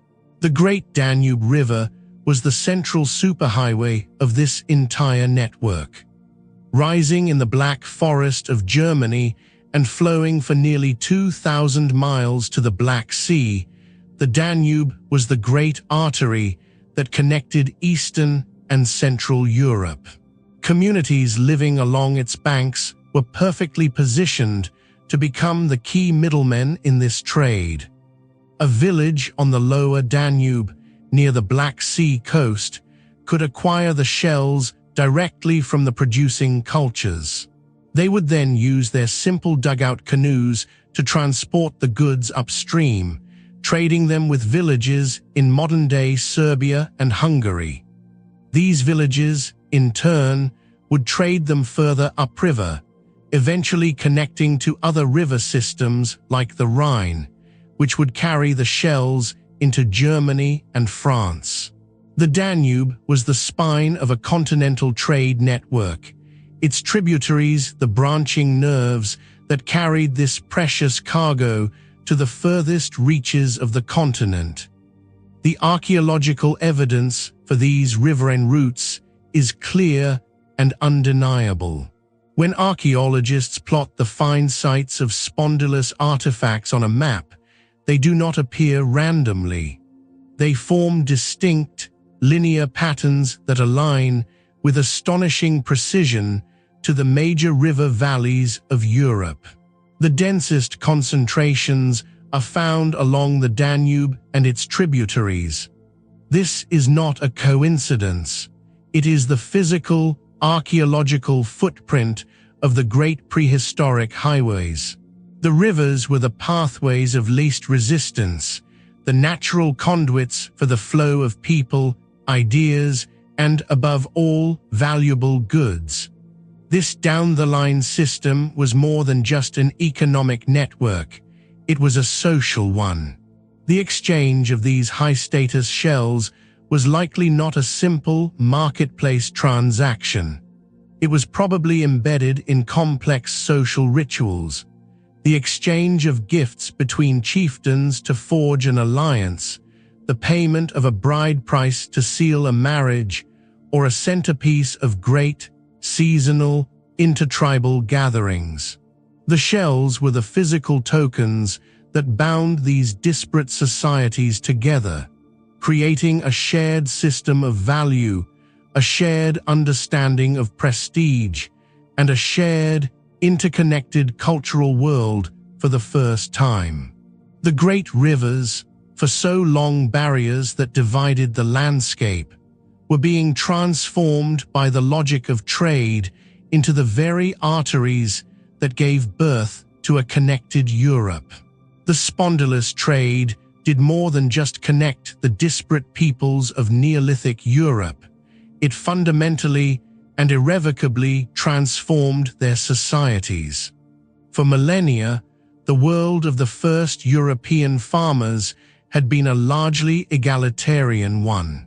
While individuals may have been respected for their age or their skill, the archaeological evidence points to a world with little in the way of significant, heritable wealth or institutionalized power. But the arrival of this new, exotic, and immensely valuable commodity acted as a powerful catalyst for social change. The desire for crimson gold, and more importantly, the control over its trade, created a new form of wealth, a new form of power, and a new kind of person. The big man, the proto-chieftain, the ancestor of the entire European elite. The story of the spondylus trade is the story of the birth of social inequality. The most powerful and intimate evidence for this social revolution comes from the cemeteries of Neolithic Europe, particularly those of the linear pottery culture, or LBK, the first great farming society of the continent's interior. In the early phases of this culture, the burials are remarkably uniform.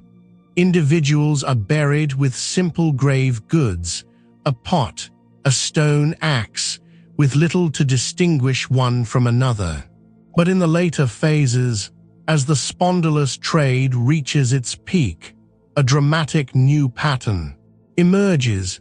A few select graves suddenly become astonishingly rich, and the primary marker of this new elite status is spondylus. We find the grave of certain powerful men, buried not just with their weapons, but with magnificent belts, bracelets, and chest ornaments made from dozens, sometimes hundreds, of polished spondylus beads and discs. This was a breathtaking and public display of wealth and power. An individual adorned with this much of the precious, imported material was making a clear and unambiguous statement to his community. He was a man of immense importance, a man with the power and the long-distance connections needed to acquire the most valuable commodity of his age. This was not just jewelry. It was a political uniform, a declaration that he was a leader, a big man who stood above the common farmer. Even more startling is the discovery of equally rich burials of women and children. At sites like the Vedrovice Cemetery in the Czech Republic, archaeologists have unearthed the grave of women adorned with elaborate spondylus headdresses and belts, their status in death clearly equal to or even greater than that of the men. And the grave of some children are found to contain these precious shells, objects they could not possibly have earned or acquired through their own actions. This is the crucial, smoking gun evidence for the birth of hereditary status. It means that wealth and power were no longer just a matter of personal achievement. They could now be inherited. The child of a powerful trading lineage was born into a life of privilege, a concept that was utterly revolutionary in this once egalitarian world. The economy of prestige goods had created the very concept of the dynasty. How did this system work? The big man was a new kind of leader whose power was based on his ability to control the flow of exotic, high-status goods. By positioning himself as the primary middleman for the spondylus trade in his region, he could accumulate a level of personal wealth that was previously unimaginable. But this wealth was not just for hoarding. It was a tool for creating a network of social and political obligation. The big man would use his treasury of crimson gold to engage in strategic acts of gift-giving. He would award a fine spondylus bracelet to his most loyal warrior. He would pay the bride price for his son's marriage with a magnificent belt of the precious shells, forging an alliance with a neighboring village. Each gift was a transaction, an investment that created a social debt. The recipients of his generosity were now bound to him by a powerful sense of obligation. They owed him their loyalty, their support in times of conflict, and their labor for community projects. The once independent farmers were slowly being transformed into the clients and followers of a powerful patron. The entire social structure was being reforged, from a horizontal network of equals into a new vertical pyramid of power, with the big man at its apex. This was the birth of patronage, the fundamental political economy that would define European society for the next 7,000 years. The beautiful, sacred shell, once a symbol of fertility, had now become the currency of power, the tool that was used to carve out the first lines of social and political inequality on the face of old Europe. The spondylus trade was creating a new social order across the continent, a world of emerging elites whose power was displayed in the crimson jewels they wore. But to see the ultimate expression of this new economy, to witness the staggering heights of wealth and power that could be achieved by controlling this prehistoric supply chain, we must travel to a single, extraordinary site on the coast of the Black Sea. This is the Varna necropolis in modern-day Bulgaria. Unearthed by accident in 1972, this 6,500-year-old cemetery is not just another rich Neolithic site. It is home to the oldest major assemblage of gold artifacts ever discovered in the world. But the story of Varna's gold cannot be understood without the story of its spondylus. Varna was a community that sat at the very source of the crimson gold, and the evidence is overwhelming that they transformed their control of this precious shell trade into an economic engine that would allow them to become the masters of the world's first true gold. The Varna culture was perfectly positioned. They lived directly on the shores of the Black Sea, with immediate access to the rich, local beds of spondylus shells. They were one of the primary producers, the original gatekeepers at the very beginning of the great transcontinental trade network. The sheer quantity of spondylus found in their grave is breathtaking, far exceeding that of the inland cultures who had to import it at great cost. We see belts, necklaces, and bracelets of immense size and complexity. But the people of Varna were not just wearing their wealth, they were trading it. They were the primary suppliers for the Danube Highway, the great riverine route that carried the shells deep into the heart of Europe. This privileged position as the primary exporters of Europe's most desired luxury good generated an immense and unprecedented influx of wealth. And the people of Varna used this wealth to acquire and master the next great technological and status-defining material, gold. While the inland cultures were trading their agricultural surplus for spondylus shells, the people of Varna were trading their spondylus shells for raw gold, likely sourced from the nearby Carpathian Mountains. They then used this gold to create a spectacular and entirely new form of elite display. The treasures unearthed from the Varna grave are a testament to this economic explosion. In one grave alone, grave 43, archaeologists found the burial of a powerful chieftain or priest king. His body was adorned with nearly 1,000 separate gold objects, weighing a total of 15 kilograms. He wore massive, solid gold bracelets. His chest was covered in gold appliques that had been sewn onto his burial shroud. He held a magnificent scepter-like axe, its handle decorated with gold.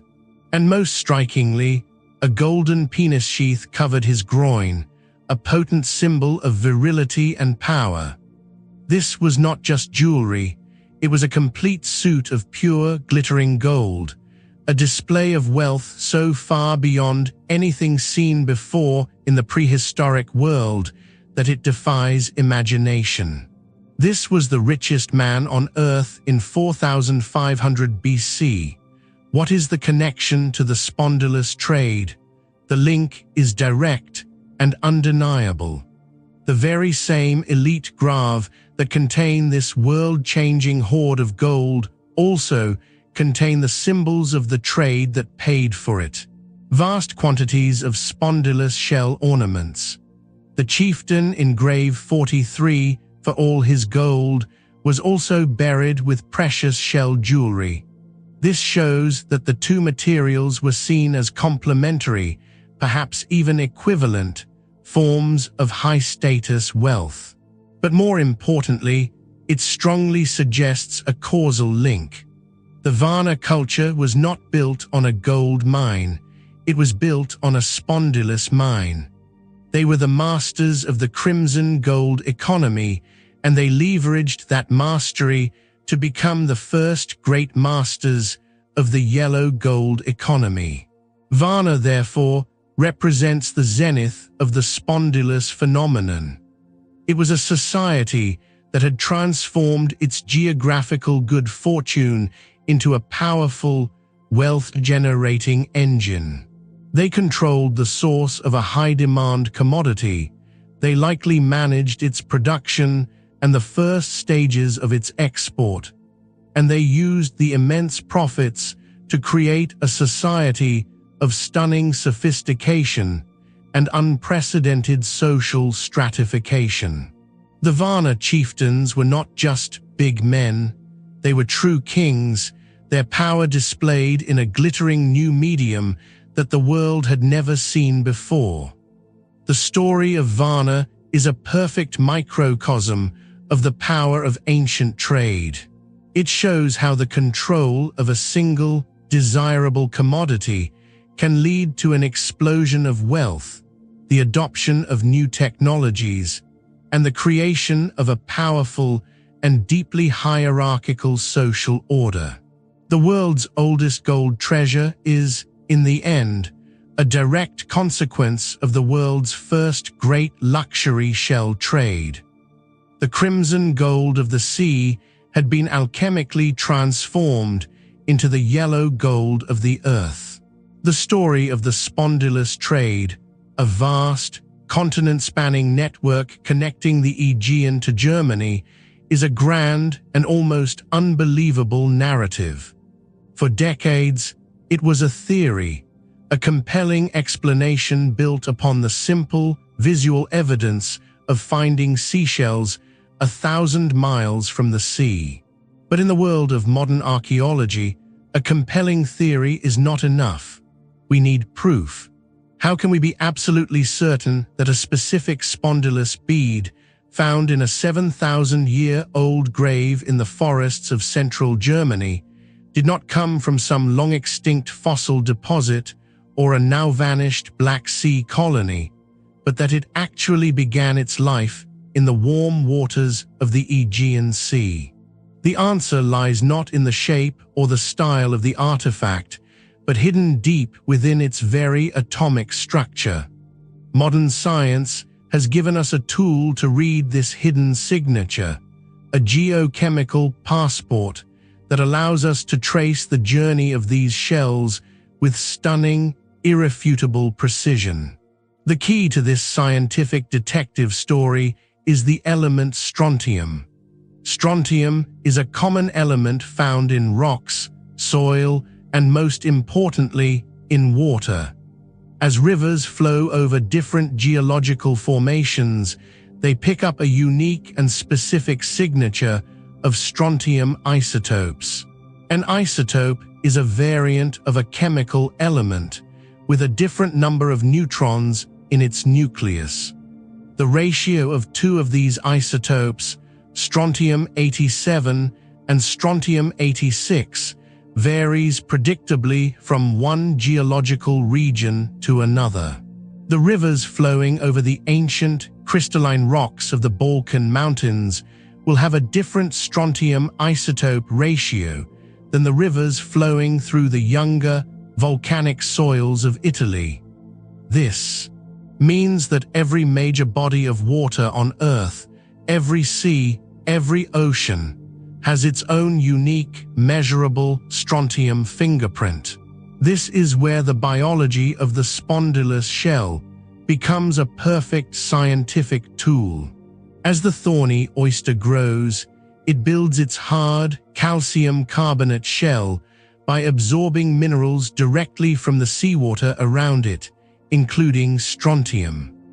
The strontium isotope ratio of the surrounding water becomes permanently locked into the atomic structure of the shell as it grows. It is a natural, unalterable record of the exact location where the creature lived and died.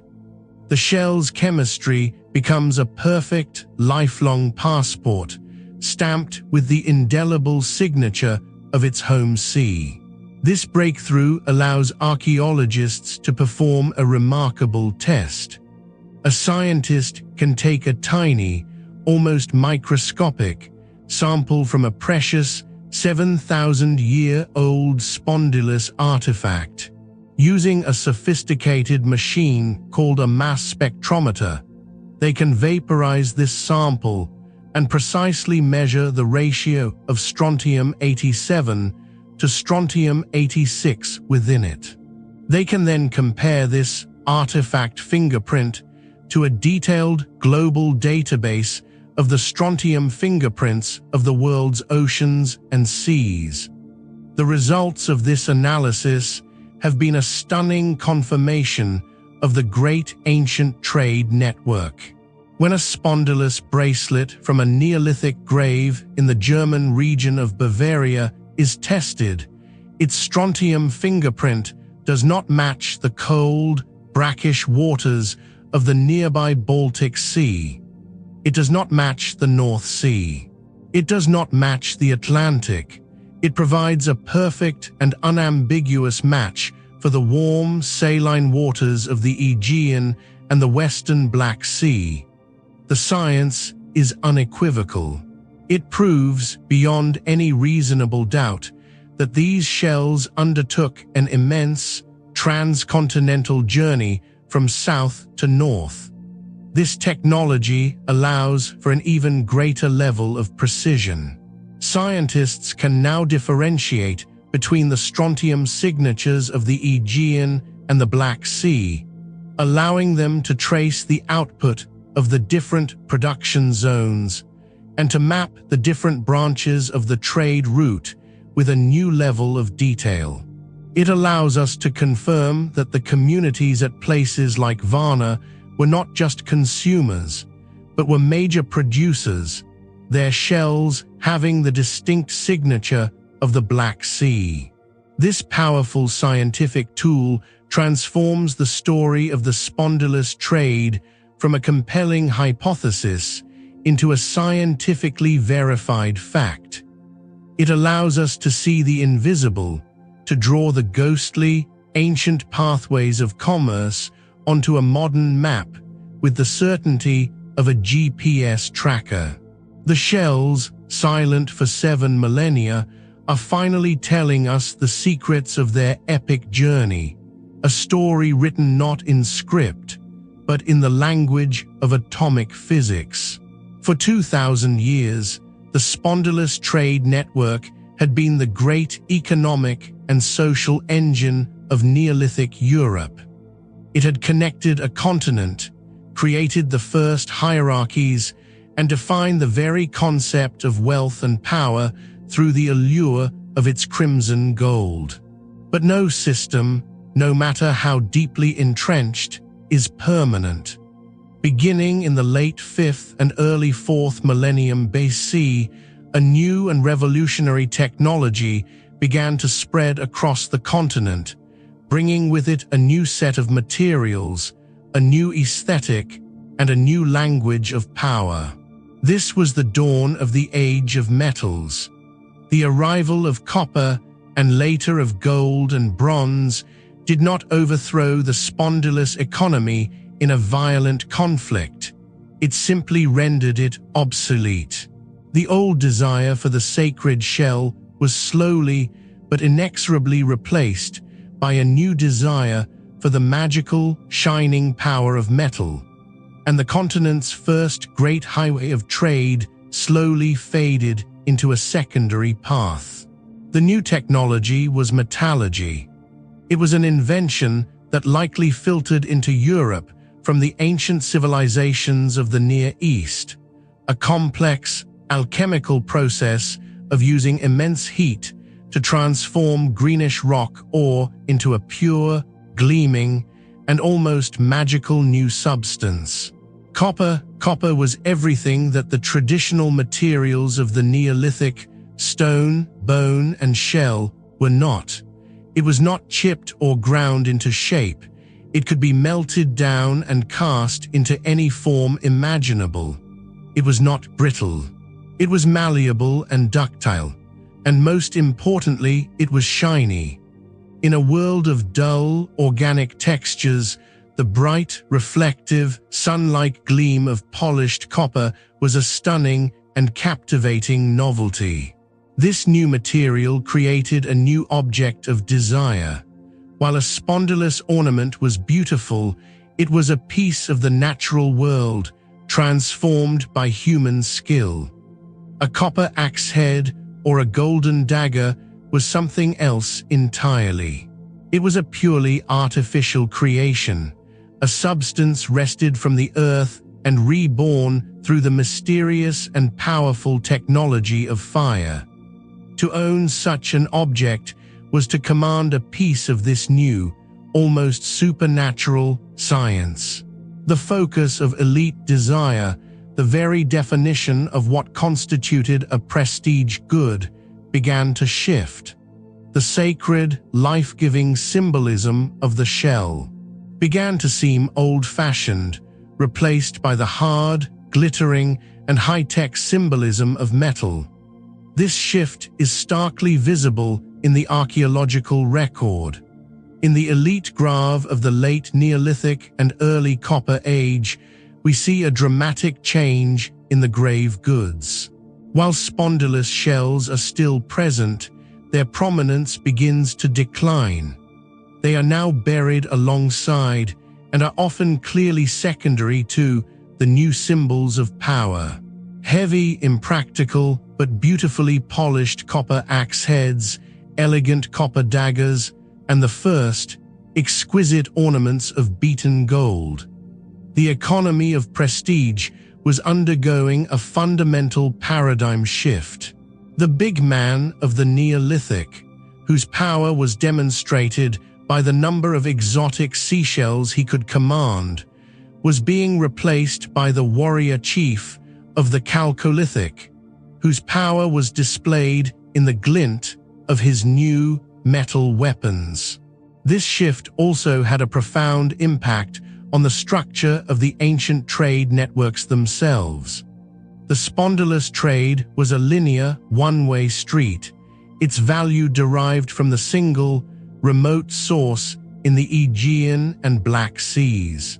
The new metals, however, had multiple sources scattered across the continent. There were major copper deposits in the Balkans, in the Alps, and in Iberia. Gold was found in the rivers of the Carpathian Basin. This created a new, more complex, and multipolar economic map. The old, dominant, north-south spondylus highway was now just one of many different trade routes in a new, more complex web of exchange. The control of a river crossing on the Danube was still important, but it was no longer the only game in town. The old centers of power, like Varna, which had built their immense wealth on the control of the spondylus export market, went into a rapid decline. Their business model, a monopoly on a single luxury good, was broken by the arrival of a new, more desirable product. The economic and political center of gravity in Europe shifted away from the Black Sea coast and towards the new centers of copper and gold production in the Balkans and Central Europe. The age of crimson gold was over. The age of yellow gold and reddish copper had begun, a new era that would culminate in the great, continent-spanning bronze trade of the full Bronze Age. The first great chapter in the story of the European economy had come to a close, not with a bang, but with the quiet, inexorable shifting of human desire towards a newer, shinier, and more powerful idea of value. Our investigation began with a single, crimson-hued shell, a mysterious artifact buried 1,000 miles from its ocean home. We sought to understand how this seemingly simple object could become the driving force behind the first great trade network in European history. Having followed its perilous journey from the depths of the Aegean, through the hands of the world's first specialist divers, and along the great river highways into the heart of a continent, the evidence is now clear. The verdict is that the spondylus shell was far more than a piece of jewelry. It was the first, universally recognized currency of status and power in Neolithic Europe.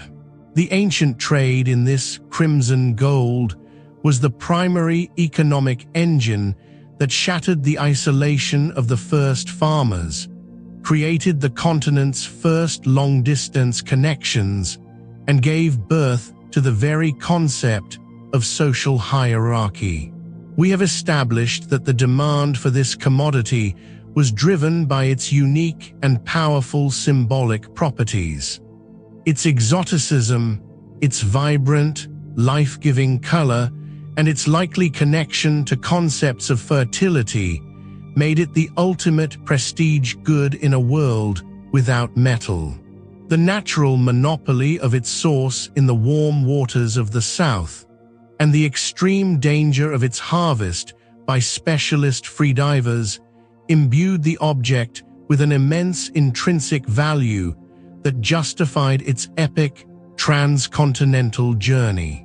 Our investigation has charted the logistical and economic structure of this network. We have proven, through the definitive science of isotope analysis, that these shells traveled from the Aegean and Black Seas deep into Central Europe. We have shown that the trade operated on a down-the-line model, its pathways following the great river systems, with value being added at every step of the chain. And we have seen, in the spectacular treasures of the Varna necropolis, the almost unbelievable heights of wealth and power that could be achieved by controlling the production and distribution of this single commodity. Most critically, we have concluded that this trade was the primary catalyst for social stratification in old Europe. The archaeological evidence from the Grave is unequivocal. The differential distribution of spondylus artifacts, with a few individuals being buried with immense hoards while the majority had none, is the first clear material evidence of wealth inequality and the rise of a hereditary elite.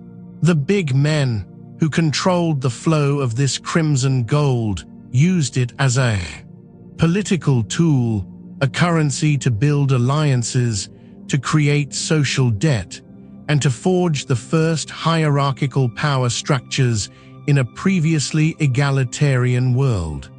Therefore, the final conclusion of our investigation is this: the spondylus trade was the foundational economy of Neolithic Europe.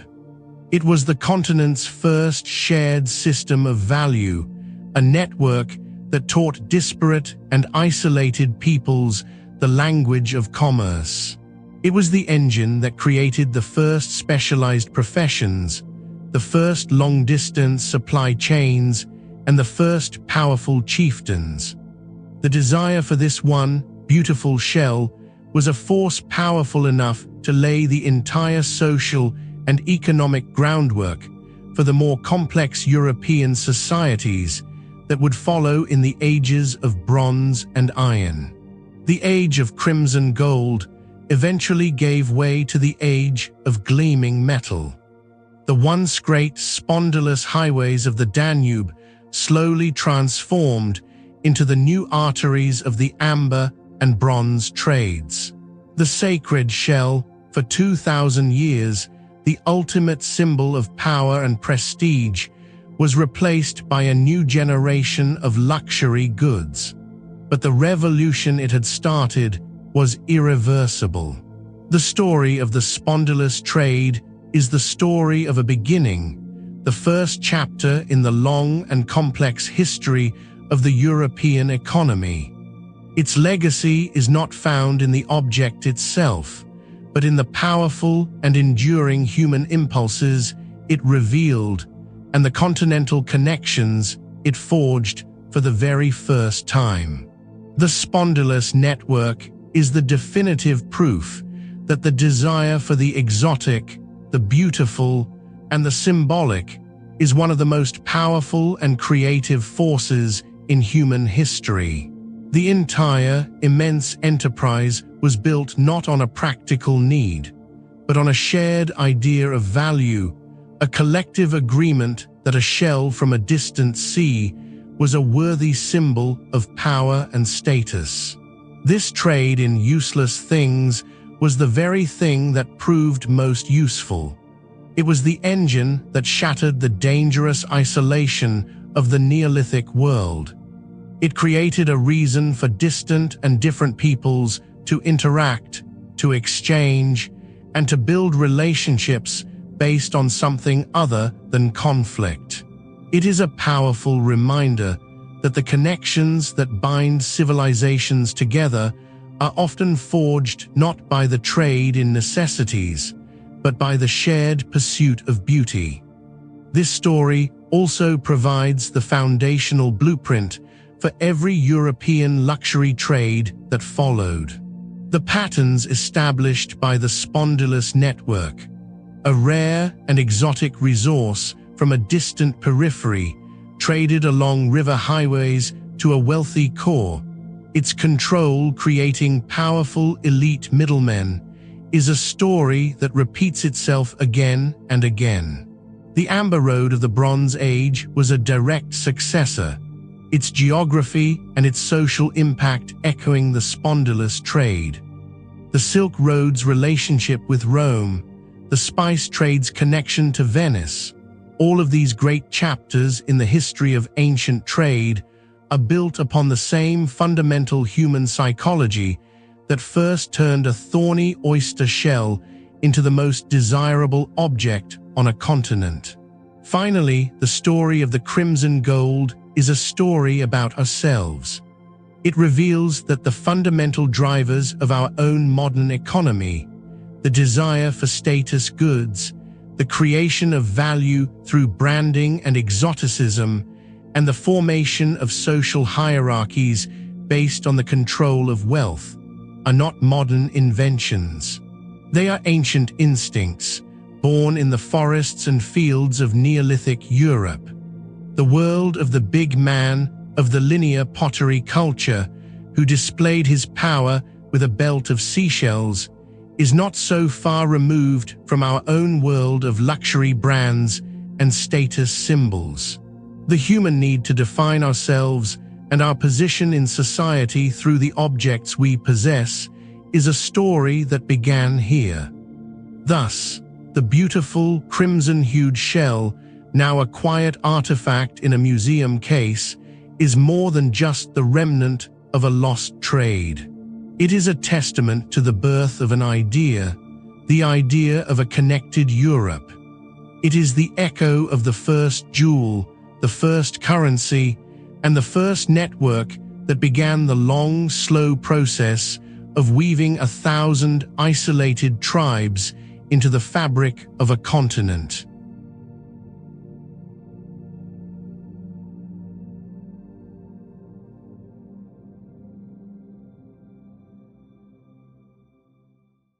We begin with an image of divine perfection, the icon of the ancient world, the golden death mask of Tutankhamun. We are drawn to the eyes. They stare out across 3 millennia, their gaze serene and powerful. But look closer. The iconic, deep blue outlines of the eyes and eyebrows are not paint. They are perfectly cut, meticulously inlaid pieces of a vibrant, otherworldly blue stone, flecked with glittering golden specks. This is lapis lazuli. To the ancient Egyptians, this stone was the flesh of the gods, the color of the divine night sky. It was a substance more precious than anything, save for gold itself.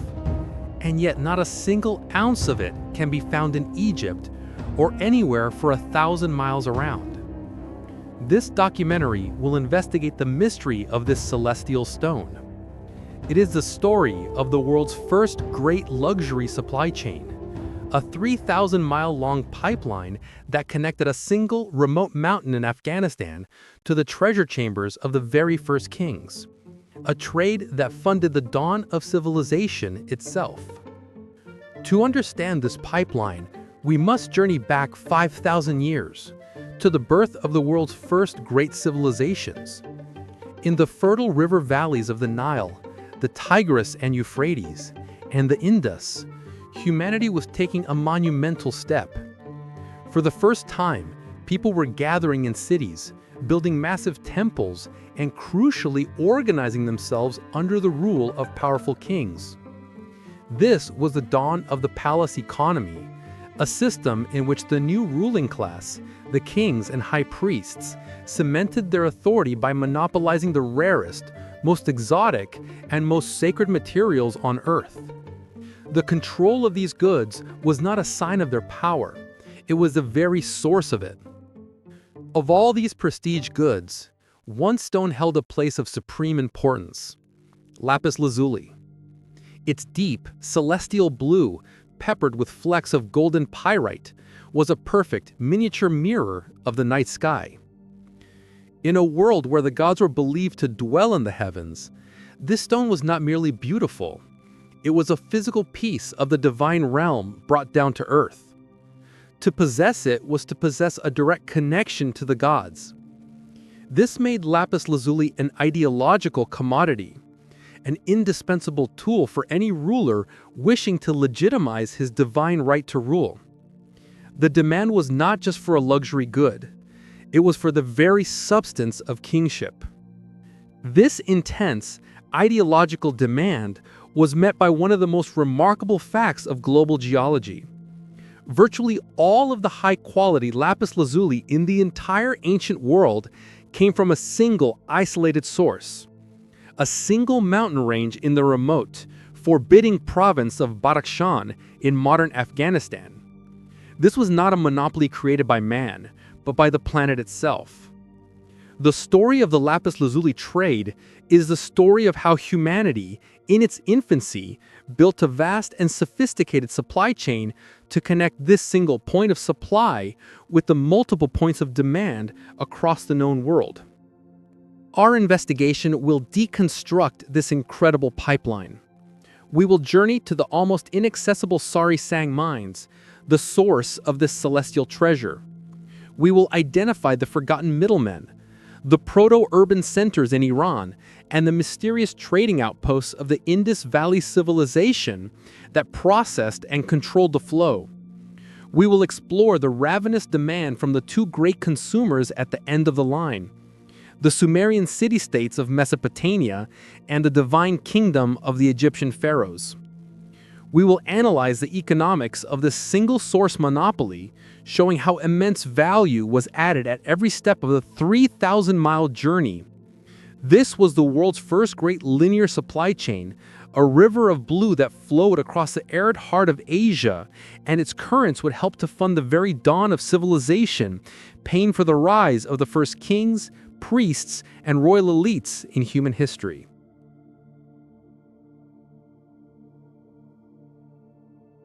Before the first trade route can be charted, before the first caravan can be loaded, a desire must be powerful enough to justify the immense risk and effort of the journey.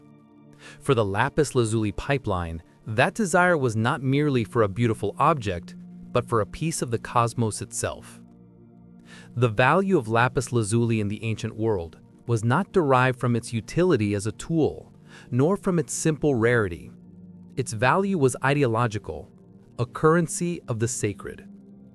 To the first kings and priests of Mesopotamia and Egypt, this was not a stone, it was solidified celestial light, a fragment of the heavens brought down to earth. Understanding the profound power of this belief is the key to understanding the economy of the world's first great luxury trade. So why this stone? What set lapis lazuli apart from all other materials? The answer lies in its unique and breathtaking appearance. It possesses a deep, ultramarine blue, a color of an intensity and saturation found almost nowhere else in the natural world. But it was more than just blue. Embedded within this rich matrix are flecks of golden pyrite, the mineral known as fool's gold. To the ancient eye, in a world without light pollution, this was an uncanny and perfect mirror of the night sky. A deep blue firmament glittering with 1,000 tiny golden stars. This was not a metaphor. It was a literal interpretation. To hold a piece of lapis lazuli was to hold a microcosm of the heavens, the sacred realm of the gods, in the palm of your hand. This unique visual property gave the stone a theological and cosmological significance that no other material could match. In Mesopotamia, the cradle of civilization, lapis lazuli was synonymous with the divine from the very dawn of writing. The Sumerians, the first to build great cities like Ur and Uruk, believed the stone was the physical embodiment of the celestial. Their greatest goddess, Inanna, later known as Ishtar, the queen of heaven and earth, was intrinsically linked to it. The epic poems describe her adorning herself with a necklace of lapis lazuli before her descent into the underworld. Her divine authority was symbolized by a lapis lazuli measuring rod and line. To build a temple for her, a king had to decorate its walls with gold, silver, and above all, lapis lazuli, to make it a worthy terrestrial home for a celestial being. The stone was also ground into a powder to create the first and most expensive blue pigment used to color the eyes of divine statues and the murals of sacred temples. It was, in essence, the color of the gods, and its use was a way to imbue any object with divine power. This connection was just as profound, if not more so, in the kingdom of the Nile. For the ancient Egyptians, the color blue was the color of life, of the fertile Nile, and of the heavens. Lapis lazuli, or Hesped as they called it, was the ultimate and most sacred form of blue.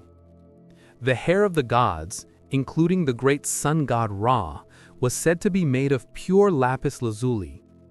Their skin was gold, and their hair was divine blue stone. When a pharaoh died, he was not just a king, but was believed to become one with the gods. Therefore, to prepare his body for the afterlife, it had to be adorned with the materials of the divine. This is why the funerary mask of Tutankhamun is so lavishly inlaid with the stone. It was not mere decoration. It was a necessary ritual act, transforming the mortal king into an immortal god, his golden flesh and lapis hair making him a true equal to Ra in the underworld. Sacred amulets like the powerful scarab beetle were often carved from lapis lazuli to provide divine protection for the soul on its perilous journey. This deep ideological and religious significance is what created the incredible economy of the stone.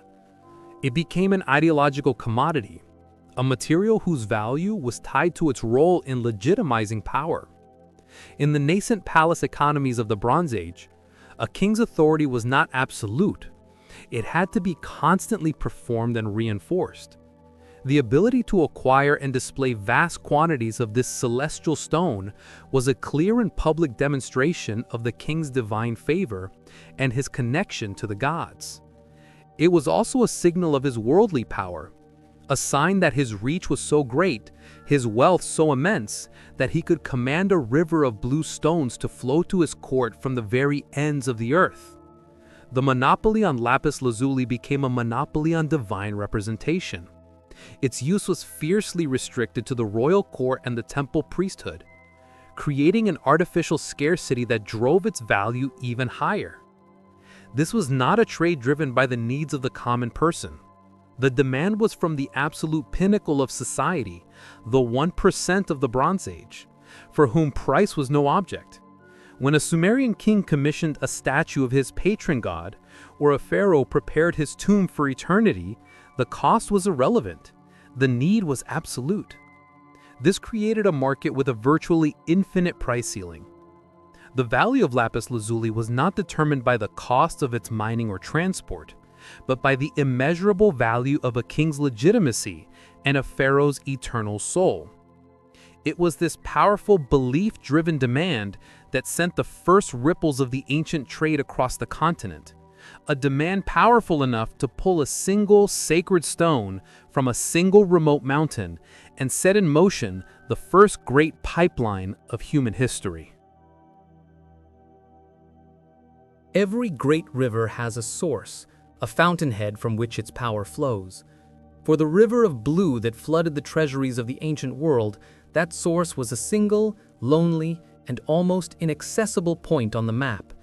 It was not a broad region or a series of deposits, but a single group of mines, clustered together in a remote mountain valley in the province of Badakhshan, in what is today northeastern Afghanistan. Known to history as the Sari Song mines, this was the sole, exclusive supplier of high-quality lapis lazuli to the entire ancient world for over 4,000 years. This was not a monopoly created by the strategic genius of a merchant cartel or the military might of an empire. It was a monopoly created by the sheer brute force reality of geology. The story of the lapis lazuli pipeline begins here, 8,000 feet up in the merciless peaks of the Hindu Kush, in a landscape as beautiful as it is brutal. To comprehend the significance of Sari Song, one must first appreciate its profound isolation. This is one of the most rugged and inhospitable terrains on the planet. The mines are located in the Kokcha River Valley, a place of stunning verticality, a world of sheer cliffs, deep gorges, and towering snow-capped peaks that soar to over 20,000 feet. The climate is one of savage extremes. The winters are long and brutal, with heavy snows cutting off all access to the valley for more than half the year. The summers are short, hot, and dry. This is a land of avalanches, rockfalls, and flash floods. To even reach this valley required a perilous journey of weeks on foot through some of the most challenging mountain passes in the world. For the merchants of Mesopotamia or the emissaries of the pharaohs, this was the very edge of the known world, a mythical, almost supernatural landscape they called the Mountains of the Gods. The geological processes that created this unique deposit are as violent and specific as the landscape itself. Millions of years ago, the collision of the Indian and Eurasian tectonic plates, the same cataclysmic event that raised the Himalayas, also created the immense pressures and temperatures needed for the formation of lapis lazuli. It is a metamorphic rock, a complex cocktail of different minerals, primarily lazurite, which gives it its intense blue color, calcite, white, and the all-important pyrite, gold. This specific geological recipe, the right combination of parent rock, intense pressure, and superheated fluids occurred with the perfect balance needed for high-quality, gem-grade lapis in only a few places on Earth. And in the ancient world, for the civilizations of the Bronze Age, the deposits at Sarisang were the only source that truly mattered. Other minor sources existed, for example near Lake Baikal in Siberia, but they were either of inferior quality or even more inaccessible. The mines of Badakhshan held a perfect natural monopoly.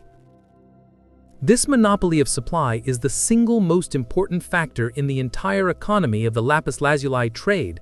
Unlike gold, which could be found in small quantities in many different riverbeds, or tin, which had a few competing sources, high-quality lapis had only one address. This meant that every single lapis lazuli object from this period, whether it was a bead from a Sumerian queen's necklace, an amulet from a commoner's grave in Egypt, or an inlay from a royal seal in the Indus Valley, began its life in this one remote valley. This single point of origin allows archaeologists to trace the lines of connection with a certainty that is almost unique in the study of ancient trade. The journey of this stone was not a complex web, but a linear pipeline that flowed outwards from a single tap. The ancient name for the region that contained these mines is a subject of historical debate, but it may be the Arata mentioned in Sumerian epic poems. These tales described Arata as a legendary, far-off land, a city of immense wealth, located high in the mountains, rich in gold, silver, and above all, lapis lazuli. The poems tell of the great kings of Uruk sending envoys on perilous journeys across 7 mountains to trade grain with the lord of Arata in exchange for his precious stones. While the exact location of Arata is unknown, the stories perfectly capture the Mesopotamian perception of the lapis source. It was a distant, almost mythical place, and acquiring its treasures required a heroic effort. This unique geological fact, a single high-quality source for a high-demand commodity, created an economic dynamic of immense power. The people who lived in and around the Sarisang Valley and the middlemen who controlled the first leg of the journey out of the mountains held a position of incredible leverage. They were the absolute gatekeepers of the entire world's supply. They could, in theory, turn the tap on or off. The price they demanded for the raw stone was the foundational cost upon which all subsequent profits would be built. The entire, glittering superstructure of the lapis lazuli economy, the trade that would empower kings and adorn pharaohs, rested on the geological accident of this one valley and on the hardy, unknown people who first dared to venture into these mountains of the gods to bring the blue fire of the heavens down to earth. The mountains of Sarisang held the treasure, but the stone did not simply leap from the earth. It had to be won, extracted from the hard rock through immense effort, skill, and courage. The very first link in the great lapis lazuli pipeline was a group of people whose names are lost to history, but whose labor was the essential first step in the entire global economy of the stone. These were the first miners, the anonymous, high-altitude specialists of the Afghan Bronze Age. They were not just primitive tribesmen who stumbled upon pretty blue rocks. They were a sophisticated society of prospectors, engineers, and artisans who possessed a deep generational knowledge of their unique and unforgiving environment. To understand their role is to understand the true human cost and ingenuity at the very beginning of this ancient trade. Archaeological surveys of the Sarisang region have revealed a landscape scarred by millennia of human activity. The ancient mining operations were extensive. Archaeologists have discovered dozens of ancient mine shafts and galleries, some driven hundreds of feet deep into the mountainside, following the rich veins of lapis lazuli. The primary host rock for the lapis is a hard calc-silicate marble, a material incredibly difficult to work with primitive technology. The tools of these first miners were simple but effective: heavy stone mauls for smashing the rock, and sharpened animal horns and bones used as picks and levers to pry the precious blue nodules from the surrounding white marble. The most powerful tool in their arsenal, however, was fire. The technique of fire setting was a brilliant, if perilous, feat of ancient engineering. The miners would build a massive, intensely hot fire directly against the rock face they wished to excavate. After heating the rock for many hours, they would douse it with water or simply let the cold mountain air do the work. The rapid change in temperature would cause the hard marble to crack and splinter, allowing the miners to then attack the weakened rock with their stone and horn tools. This was an incredibly dangerous process. It filled the narrow, unventilated tunnels with thick, choking smoke, and it risked causing catastrophic rockfalls. But it was the only effective way to break the hard mother rock and access the precious veins of lapis within. The men who performed this work were not just laborers. They were specialists who understood both geology and pyrotechnology. Life for these mining communities would have been dictated by the harsh rhythms of the seasons. The mining itself could likely only take place during the few short, snow-free months of the summer. This would have been a period of intense, around-the-clock activity. Entire communities, including women and children, would have been involved in the industrial process. The men would work the tunnels, while others would be responsible for hauling the heavy chunks of rock out of the mines, sorting the material to separate the high-grade lapis from the worthless marble, and preparing the raw stone for the first stage of its long journey. This was a seasonal, highly specialized industrial economy, a community whose entire existence was predicated on the summer lapis harvest. These were not people living in a state of primitive isolation. The archaeological evidence suggests that the communities of Badakhshan were part of a wider cultural and economic network known as the Oxus civilization, or the Bacteria Margiana archaeological complex, a sophisticated Bronze Age society that flourished in the plains of Bacteria to the north of the mountains. The miners were likely not an independent tribe, but a specialized subgroup of this larger civilization, a community of high-altitude specialists who would bring their raw materials down from the mountains to trade in the great urban centers of the plains. In these Bactrian cities, the next stage of the value chain would have occurred. Here, another class of specialists, master craftsmen, would have taken the raw, rock-encrusted lapis and begun the process of refining it. They would have napped it into rough shapes, or blanks, and begun the laborious process of grinding and polishing it, revealing its deep blue color and golden flecks. They were the first to truly work the stone, transforming it from a geological specimen into a desirable commodity.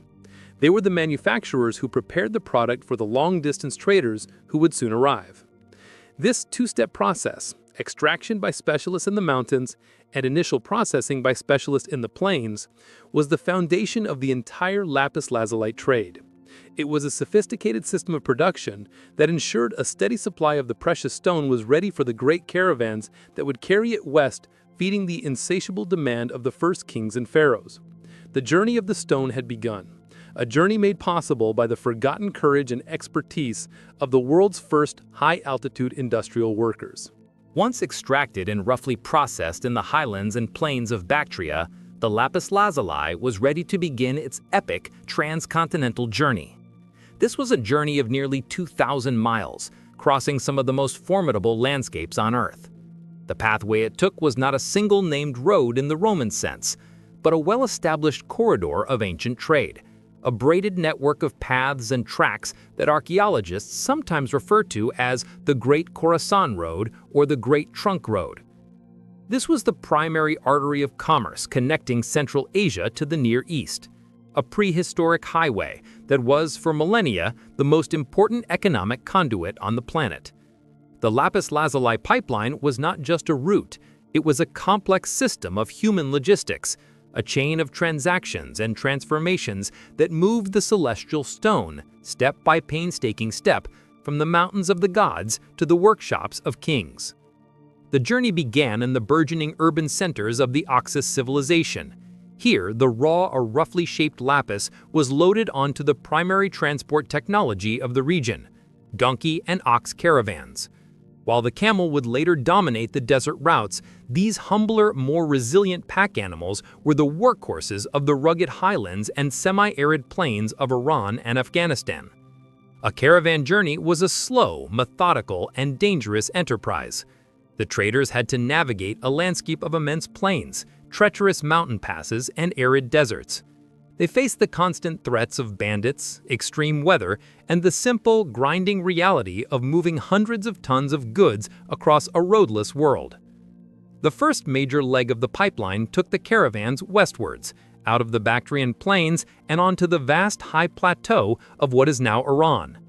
This was a land of scattered settlements and emerging political powers, and every leg of the journey required negotiation and the payment of tolls.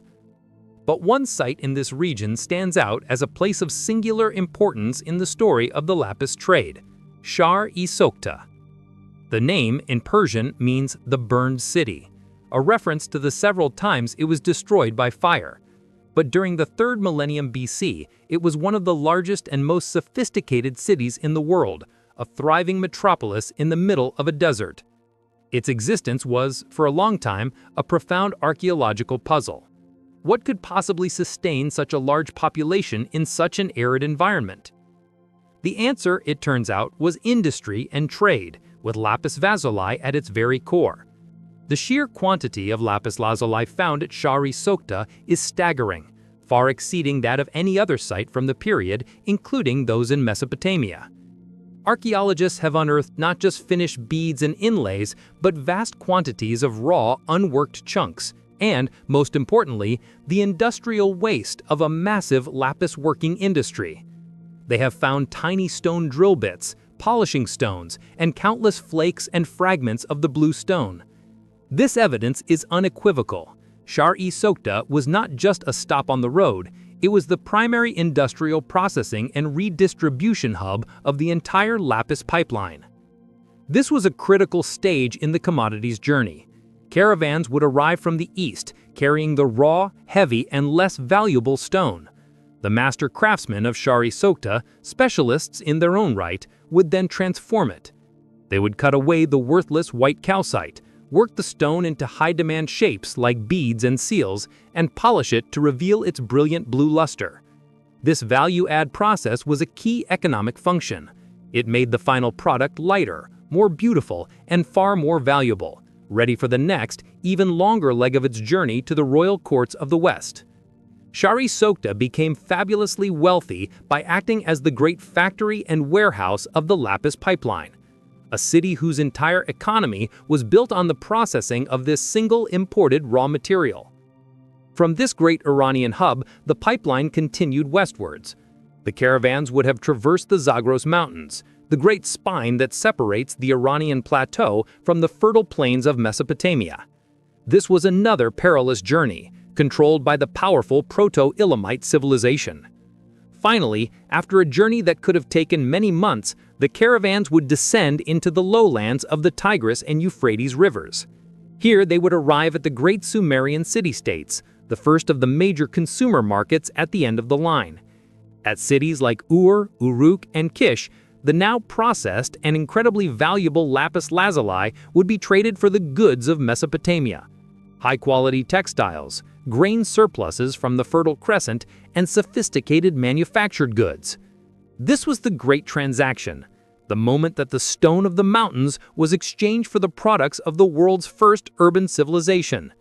But its journey was, for some pieces, still not over. The lapis lazuli pipeline, having crossed the formidable mountains and deserts of the Iranian plateau, finally delivered its precious cargo to the world's first great civilization, Mesopotamia. Here in the Fertile Crescent between the Tigris and Euphrates rivers, the Sumerians and their successors, the Akkadians, were building the world's first cities, inventing writing, and creating the first true kingdoms. For these nascent states, the arrival of the deep blue stone from the mythical Eastern Mountains was not just a commercial event, it was a profound cultural and political phenomenon. The Mesopotamians became the first great consumers of lapis lazuli, developing an insatiable appetite for the stone that would make it the cornerstone of their royal and religious economy. The ability to acquire, control, and display this celestial material was a fundamental strategy in the construction of earthly power.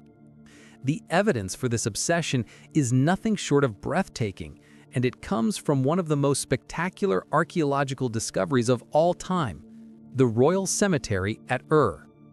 Excavated in the 1920s by Sir Leonard Woolley, these 4,500-year-old tombs revealed a civilization of stunning wealth and brutal ritual.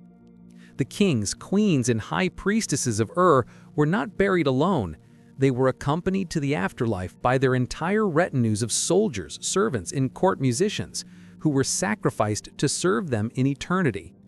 But it was the grave goods, the objects chosen to furnish the afterlife, that truly revealed the Mesopotamian value system.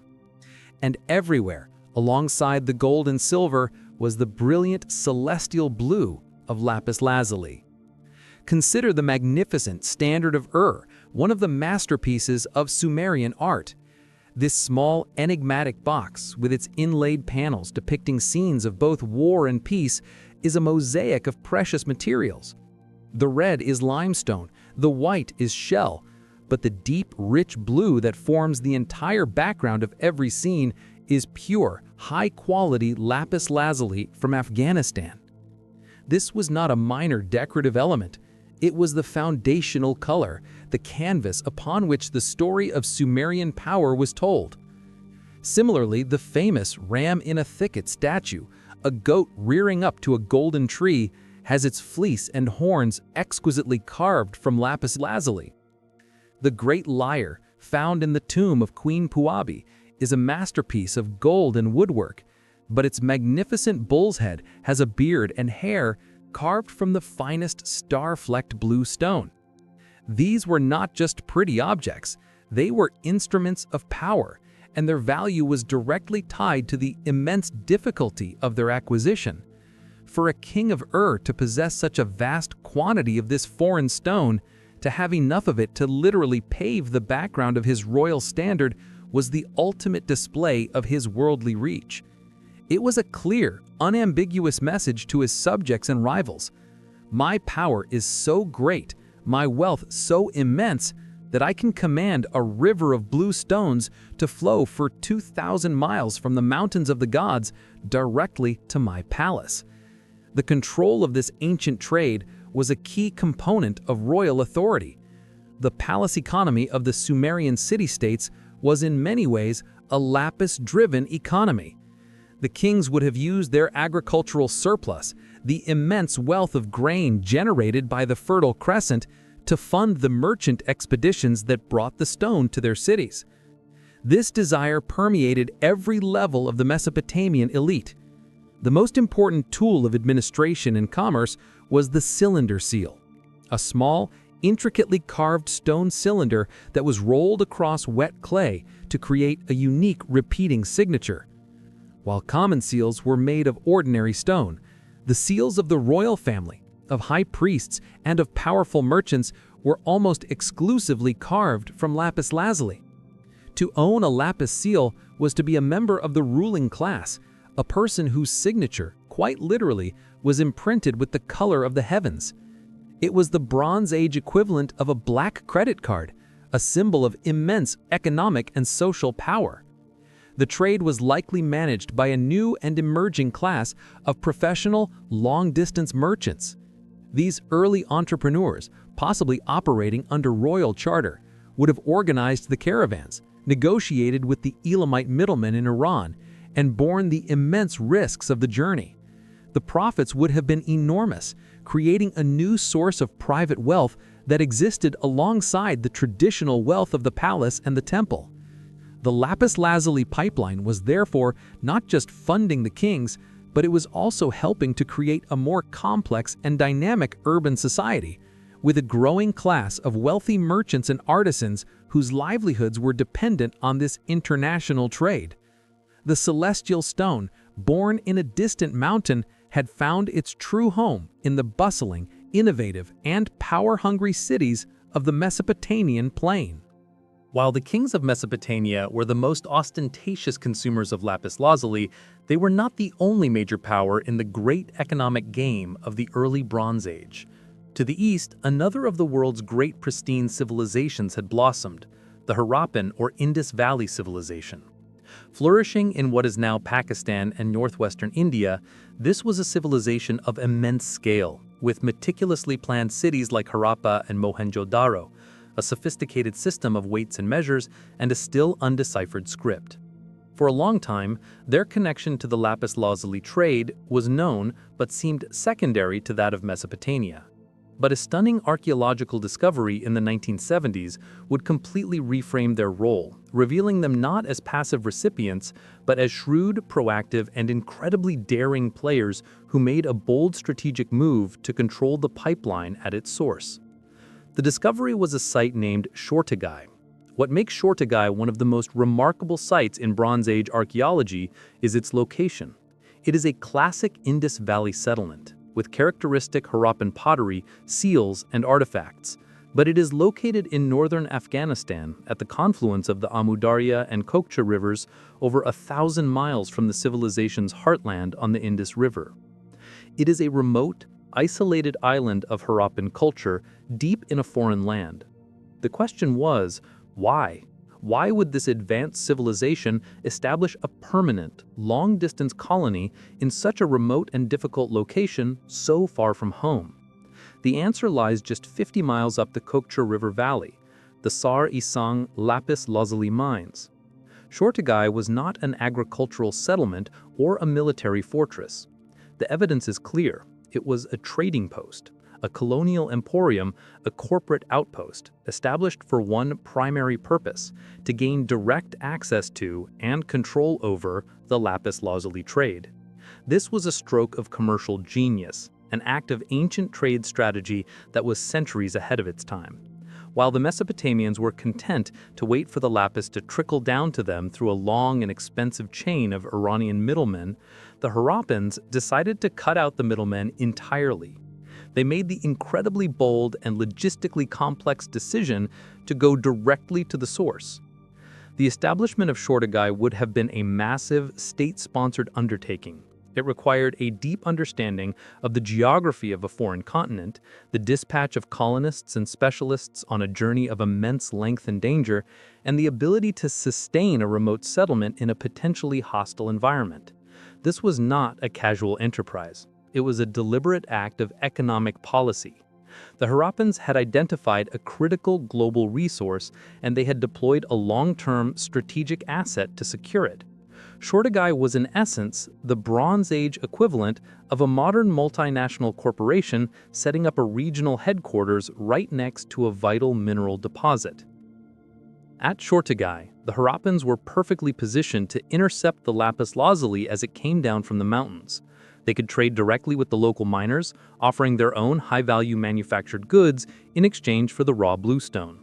The Indus Valley civilization was famous for its mass-produced, high-quality carnelian beads, its fine textiles, and its sophisticated pottery. They could offer these desirable goods at the source, outbidding the long-distance caravans coming from the west. Once they had acquired the lapis, they could process it locally at Shortagai, which shows evidence of its own lapis-working industry. They could then ship the valuable finished product back to their home cities via the most direct routes, satisfying the immense demand of their own elite consumers without paying the markups of the Iranian middlemen. This strategic move would have had a profound impact on the entire Bronze Age economy. It introduced a powerful new competitor at the very top of the supply chain. It meant that the flow of lapis was now bifurcated, with one stream flowing west along the Great Trunk Road to Mesopotamia, and another, now controlled by the Harappans, flowing southeast to the cities of the Indus Valley. This likely created a fierce commercial rivalry between the two great civilizations. They were now direct competitors for a single finite resource. The prices, the routes, and the political dynamics of the entire lapis pipeline would have been shaped by this long-distance competition. The story of Shortagai provides a crucial insight into the sophistication and the proactive, entrepreneurial spirit of the Indus Valley civilization. They were not a passive, isolated culture. They were a major player in the world's first global economy, with a deep understanding of resource control, logistics, and strategic commercial advantage. Their mysterious, undeciphered seals, found as far away as Mesopotamia, are the silent witnesses to this vast and complex network of trade. The lonely outpost of Shortagai is the most dramatic proof of their ambition, a testament to a civilization that was willing to travel 1,000 miles and establish a permanent colony for the sole purpose of cornering the market on the celestial bluestone.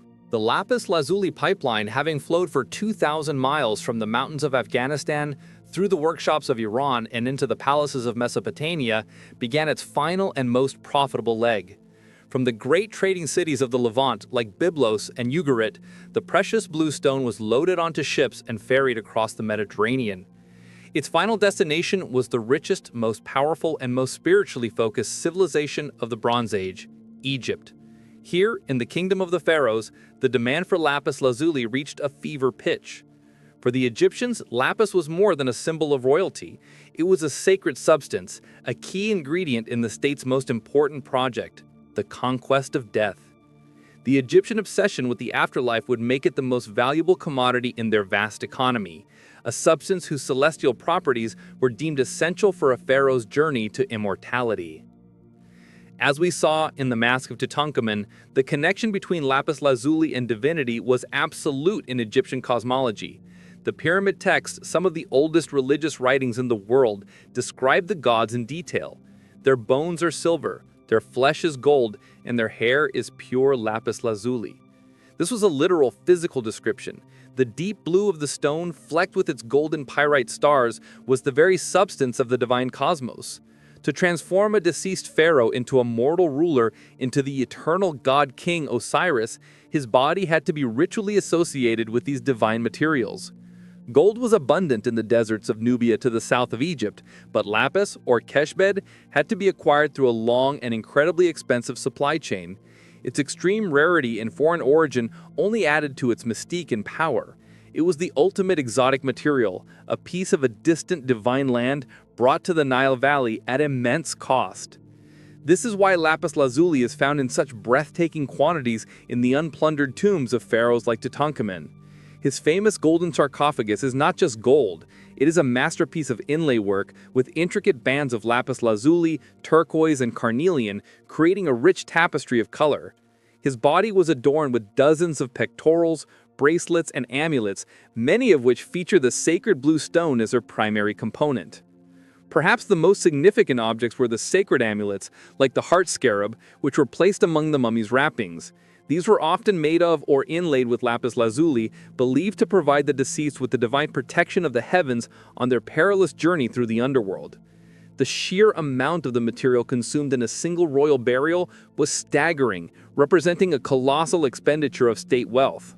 The demand from the royal funerary workshops was a constant and powerful engine for the ancient trade. Egypt, however, was at the very end of the supply chain, the final destination of the pipeline. Unlike the Harappans, they did not establish a distant colony at the source, and unlike the Mesopotamians, they did not share a land border with the Iranian middlemen. They acquired their lapis lazuli through a multi-layered, indirect system of trade. The primary route was maritime. The stone, having arrived in Mesopotamia, would be traded westwards to the great Levantine port cities on the Syrian coast. Cities like Byblos in modern-day Lebanon were ancient and crucial trading partners for the Egyptians, the main gateway for the exchange of Egyptian grain and papyrus for the timber, metals, and luxury goods of Asia. Lapis lazuli would have been one of the most valuable commodities passing through these ports. Here, at the final stage, the price of the stone would have reached its absolute zenith. Every middleman who had handled the stone since it left the mountains of Afghanistan, the Bactrian traders, the merchants of Shari Sukta, the Elamite guards, the Mesopotamian wholesalers, and finally the Phoenician sailors of Byblos had added their own markup, their own profit margin to its price. The final price paid by the Egyptian treasury for a pound of lapis would have been astronomically higher than the price paid at any other point in the pipeline. This made it the most profitable leg for the final set of middlemen, the great maritime traders of the Levant. This extreme value is reflected in the texts. The famous Amarna letters, a collection of diplomatic correspondence from the 14th century BC, show the kings of the Near East begging the pharaoh for Egyptian gold. In return, they offer the goods of their own lands. The king of Babylon offers horses, and the king of the Mitanni offers chariots, and they offer what they know the pharaoh desires above all else, lapis lazuli. In one letter, the Kassite king of Babylon sends a gift of lapis, but then apologizes for its quality, explaining that the journey is so long and dangerous that acquiring the best stone is difficult. This correspondence gives us a precious real-time glimpse into the immense prestige and difficulty associated with the lapis economy. For the pharaohs of the New Kingdom, this trade was a vital component of their statecraft. The ability to acquire and display this celestial stone was a non-negotiable requirement of divine kingship. The economy of the afterlife was every bit as important as the economy of the living. And so, the great Egyptian state, with its immense wealth derived from the agricultural surplus of the Nile, became the great financial engine at the end of the pipeline, its insatiable demand for the substance of the gods pulling the blue stone across 3,000 miles of desert, mountain, and sea. The lapis lazuli pipeline was more than just a remarkable journey. It was a sophisticated economic system, a multi-stage value chain that operated on a transcontinental scale for millennia. The entire structure of this trade was dictated by a single, powerful fact: the geological monopoly of the Sarisang mines. Unlike a competitive market with multiple suppliers, the economics of this single-source pipeline were linear and hierarchical. Value was systematically added and profit was systematically extracted at each and every step of the stone's long journey from the mountains of Afghanistan to the markets of Egypt. Understanding this economic ladder is the key to understanding how the pipeline not only funded the great consumer kings, but also created a cascade of wealth that enriched a host of intermediary cultures along its entire length. The economic model begins with what economists call rent-seeking based on a natural resource. The first players in the chain, the miners of Badakhshan and the urban elites of the Oxus civilization, held the most fundamental power: control over the source. The price they charged for the raw or roughly worked lapis was the foundational cost for the entire global economy of the stone. This price would have been determined by a simple but powerful calculus. It was the maximum price they could charge without making the entire long-distance trade unprofitable for the subsequent middlemen. They were the primary producers, and while their profit margins may not have been the largest in the chain, their role was the most secure. Without them, the entire system collapsed. From Bactria, the stone passed into the hands of the first great middlemen, the caravan traders who braved the Iranian plateau. Their business model was based on logistics and risk management. Their costs were immense: the initial purchase of the stone, the expense of donkeys, supplies, and armed guards, and the payment of tolls to every local chieftain whose territory they crossed. Their profit was the margin they could create between the price they paid in the East and the price they could command in the West. This profit was in essence their reward for the immense risk of the journey, the risk of bandits, of storms, of political instability. They were the venture capitalists of the Bronze Age, and their success depended on their ability to accurately price risk. The next, and perhaps most profitable node in the pipeline was the great industrial hub of Shari Sokta. The economy of this city was based on the principle of value add. They were not just buying and selling a commodity, they were transforming it. By importing the raw, heavy, and less desirable stone and using their specialized workshops to process it, cutting away the worthless calcite, polishing it, and carving it into finished beads and inlays, they created a product of far greater value. They were the manufacturers and wholesalers of the pipeline. Their profit came from the difference between the price of the raw material and the much higher price of the finished, lighter, and more beautiful product. This industrial processing was a massive source of wealth, allowing them to build a major city in the middle of a desert, a testament to the immense profitability of this value-adding stage. From Iran, the pipeline entered the sphere of the great Mesopotamian city-states. Here, another layer of economic activity was added. The kings of Ur were massive consumers, but their cities were also great commercial centers in their own right. Mesopotamian merchants, operating under royal charter or as independent entrepreneurs, would have purchased the lapis in bulk from the eastern caravans. They would then either sell it to the palace in temple workshops, or they would act as the next set of wholesalers, selling it on to the traders who serviced the markets even further to the west, in Syria and the Levant. This was the nexus point, the great clearinghouse where the prices for the entire western half of the ancient trade network were likely set. The final and most profitable stage was the maritime route from the Levantine ports to Egypt. The Phoenician and Syrian merchants who controlled this leg of the journey were the final link in the chain, and they likely commanded the highest profit margins of all. They were selling the finished product to the wealthiest, most obsessive, and most distant consumer on the planet. They were a world away from the initial costs of mining and transport. The price they could charge the Egyptian treasury would have almost entirely been divorced from the foundational costs, dictated instead by the immense, ideologically driven demand of the pharaoh's court. This end-of-the-line premium is a classic feature of luxury supply chains, and it made the great trading cities like Byblos fabulously wealthy. The lapis lazuli pipeline, therefore, was a brilliant, self-sustaining economic ecosystem.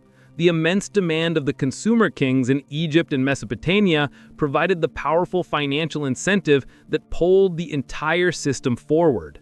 The geological monopoly of the Afghan mines created a linear, non-competitive supply chain. And at every step of this chain, a different group of specialists, miners, craftsmen, caravan masters, urban wholesalers, and maritime shippers, found their own unique and profitable niche. It was a model that distributed wealth across a vast geographical area, funding not just the pharaohs at the end of the line, but also the rise of specialized industrial cities and powerful merchant classes all along its 3,000-mile length.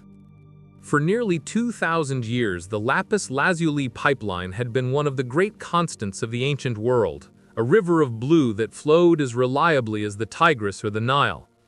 The entire economic and political structure of the Bronze Age was built, in part, upon the stability of this long-distance connection. But around the year 1200 BC, the world that had created and sustained this trade was plunged into a period of catastrophic, systemic collapse. The great palace economies that had been the pipeline's primary consumers were extinguished in a wave of violence and social upheaval, and a new, disruptive technology offered a cheap and accessible alternative to the celestial stone. The great age of lapis lazuli did not end overnight, but its central role in the global economy faded, as the world that had desired it so intensely was itself consumed by fire and chaos. The primary shock to the system was the event known to history as the Late Bronze Age collapse. This was not a single event, but a cascading series of crises that swept across the eastern Mediterranean and the Near East. Great cities were burned to the ground, trade routes were severed, literacy was lost in many regions, and entire empires, like that of the Hittites, vanished from the stage of history. The great consumer hubs at the end of the Lapis pipeline were devastated. The Mycenaean palace centers in Greece, with their voracious appetite for amber and lapis lazuli, were destroyed and abandoned. In Egypt, the once mighty New Kingdom was thrown onto the defensive, battling invasions from the Sea Peoples and losing its grip on its foreign empire. In Mesopotamia, the Kassite dynasty collapsed, and the region descended into a dark age of poverty and political instability. The economic consequences for the lapis trade were immediate and profound. The pipeline's entire structure was predicated on the existence of a wealthy, centralized, elite class of consumers, the palace bureaucracies and royal treasuries, with an insatiable, ideologically driven demand. When those palaces burned, that entire class of consumers disappeared. The demand for a stone whose primary purpose was to adorn divine kings and furnish their tombs for the afterlife simply evaporated. The complex, high-risk and incredibly expensive supply chain was no longer economically viable. With no one left at the end of the line willing or able to pay the astronomical prices, the incentive to move the stone thousands of miles across a now even more dangerous and fragmented world vanished. The Great Trunk Road, while not completely severed, saw its most valuable and prestigious commodity slow to a mere trickle. Concurrent with this political collapse was the rise of a disruptive new technology that would permanently alter the economy of the color blue. the invention of Egyptian blue. This was the world's first synthetic pigment. Egyptian artisans had discovered that by heating a mixture of silica, lime, copper, and an alkali, they could create a brilliant, vibrant blue pigment with a glassy, crystalline structure known as cupra rivayet. This was a revolutionary achievement. For the first time, a rich, permanent blue color could be mass-produced, on demand, anywhere there was a furnace and the right recipe. Egyptian blue was not lapis lazuli. It lacked the deep, celestial quality and the golden pyrite flecks that gave the natural stone its sacred power. For the highest status, most ritually important objects, like the pharaoh's own funerary mask, only the genuine stone of the heavens would do. But for a vast array of other applications, for painting temple walls, for creating faience beads and amulets, for decorating pottery, Egyptian blue was a perfect and far more economical substitute. It democratized the color blue. A minor noble or a wealthy merchant who could never have afforded a true lapis amulet could now own a beautiful, vibrant blue object made of faience. This new technology fundamentally altered the market. It shattered the absolute monopoly that the Sari Sang mines had held on the color blue. While lapis lazuli remained a prestige product, it now had a major competitor that was orders of magnitude cheaper and available locally. The demand for the natural stone, already weakened by the collapse of the great palace economies, was now further diluted by this new, accessible alternative. The ancient trade in lapis lazuli never completely disappeared. The stone was too beautiful, its allure too powerful. It continued to be traded in smaller quantities, a niche luxury good for those who could still afford it. But its great age, its time as a foundational pillar of the global economy and a primary engine of state power, was over. The pipeline, once a mighty river, had dwindled to a small, quiet stream, its former glory a memory of a lost and more opulent age. Our investigation began with the eyes of a god king, with the mystery of a celestial blue stone found thousands of miles from its mountain home. We sought to understand the great pipeline that connected the dawn of civilization to a single, remote Afghan mine. Having traced this river of blue from its geological source through the hands of forgotten miners, merchants, and middlemen, and into the treasure chambers of the first kings and pharaohs, the evidence is now clear and the verdict can be rendered. The trade in lapis lazuli was the world's first great transcontinental luxury supply chain, an economic pipeline driven not by practical need, but by the profound ideological necessity of power and divinity. We have established that the entire economy of this trade was built upon a perfect natural monopoly. The Sari Sang mines in Badakhshan were the sole source of high-quality lapis lazuli for the entire ancient world. This geological fact created a linear, non-competitive supply chain, a pipeline whose immense value was a direct function of the immense difficulty and distance of its journey. Our investigation has demonstrated that the demand for this stone was not merely aesthetic, but deeply theological. Its unique star-flecked blue was seen as a physical piece of the heavens. We have shown how the kings of Mesopotamia and the pharaohs of Egypt, the first rulers to claim divine right, used this sacred material to legitimize their authority. The ability to acquire and display this stone was a public performance of their connection to the gods and their command over the far corners of the earth. Lapis lazuli was not just a symbol of power, it was a necessary ingredient in the formula of ancient kingship. We have charted the pipeline itself, a 3,000-mile artery of ancient trade.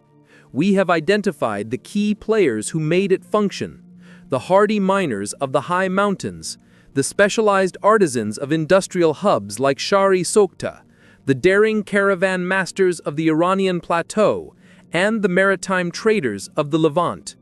We have also uncovered the strategic genius of the Indus Valley civilization, whose colonial outpost at Shortugai represents a sophisticated, corporate-like attempt to control the pipeline at its source, a clear sign of a competitive global economy even in the early Bronze Age. Finally, we have seen how this entire magnificent structure was brought to its knees by the dual shocks of systemic collapse and technological disruption. The violent end of the Bronze Age palace economies extinguished the pipeline's primary consumer base, while the invention of synthetic Egyptian blue provided a cheap and accessible alternative, forever breaking the stone's monopoly on the color blue. Therefore, the final conclusion of our investigation is this: the lapis lazuli pipeline was a foundational economic pillar that helped to fund and legitimize the rise of the world's first royal elites. The immense profits generated by this single-source luxury good provided the wealth that built the ziggurats of Sumer and furnished the tombs of the pharaohs. The control over its flow was a primary objective of the first great civilizations, a testament to the fact that from the very dawn of history, the power of kings was inextricably linked to their control over the arteries of long-distance trade. The Great Pipeline has long since run dry. The cities it nourished, like Shar-Hisokta, have returned to the desert dust. The divine kingships it legitimized have been replaced by new models of power. And yet, the story of the lapis lazuli trade endures, a powerful echo from the dawn of civilization. It is a story that reveals something profound about the human condition, our timeless and often paradoxical relationship with value.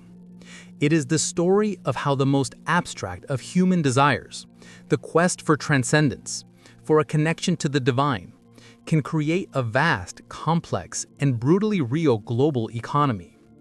The lapis lazuli pipeline is the ultimate testament to the power of an idea.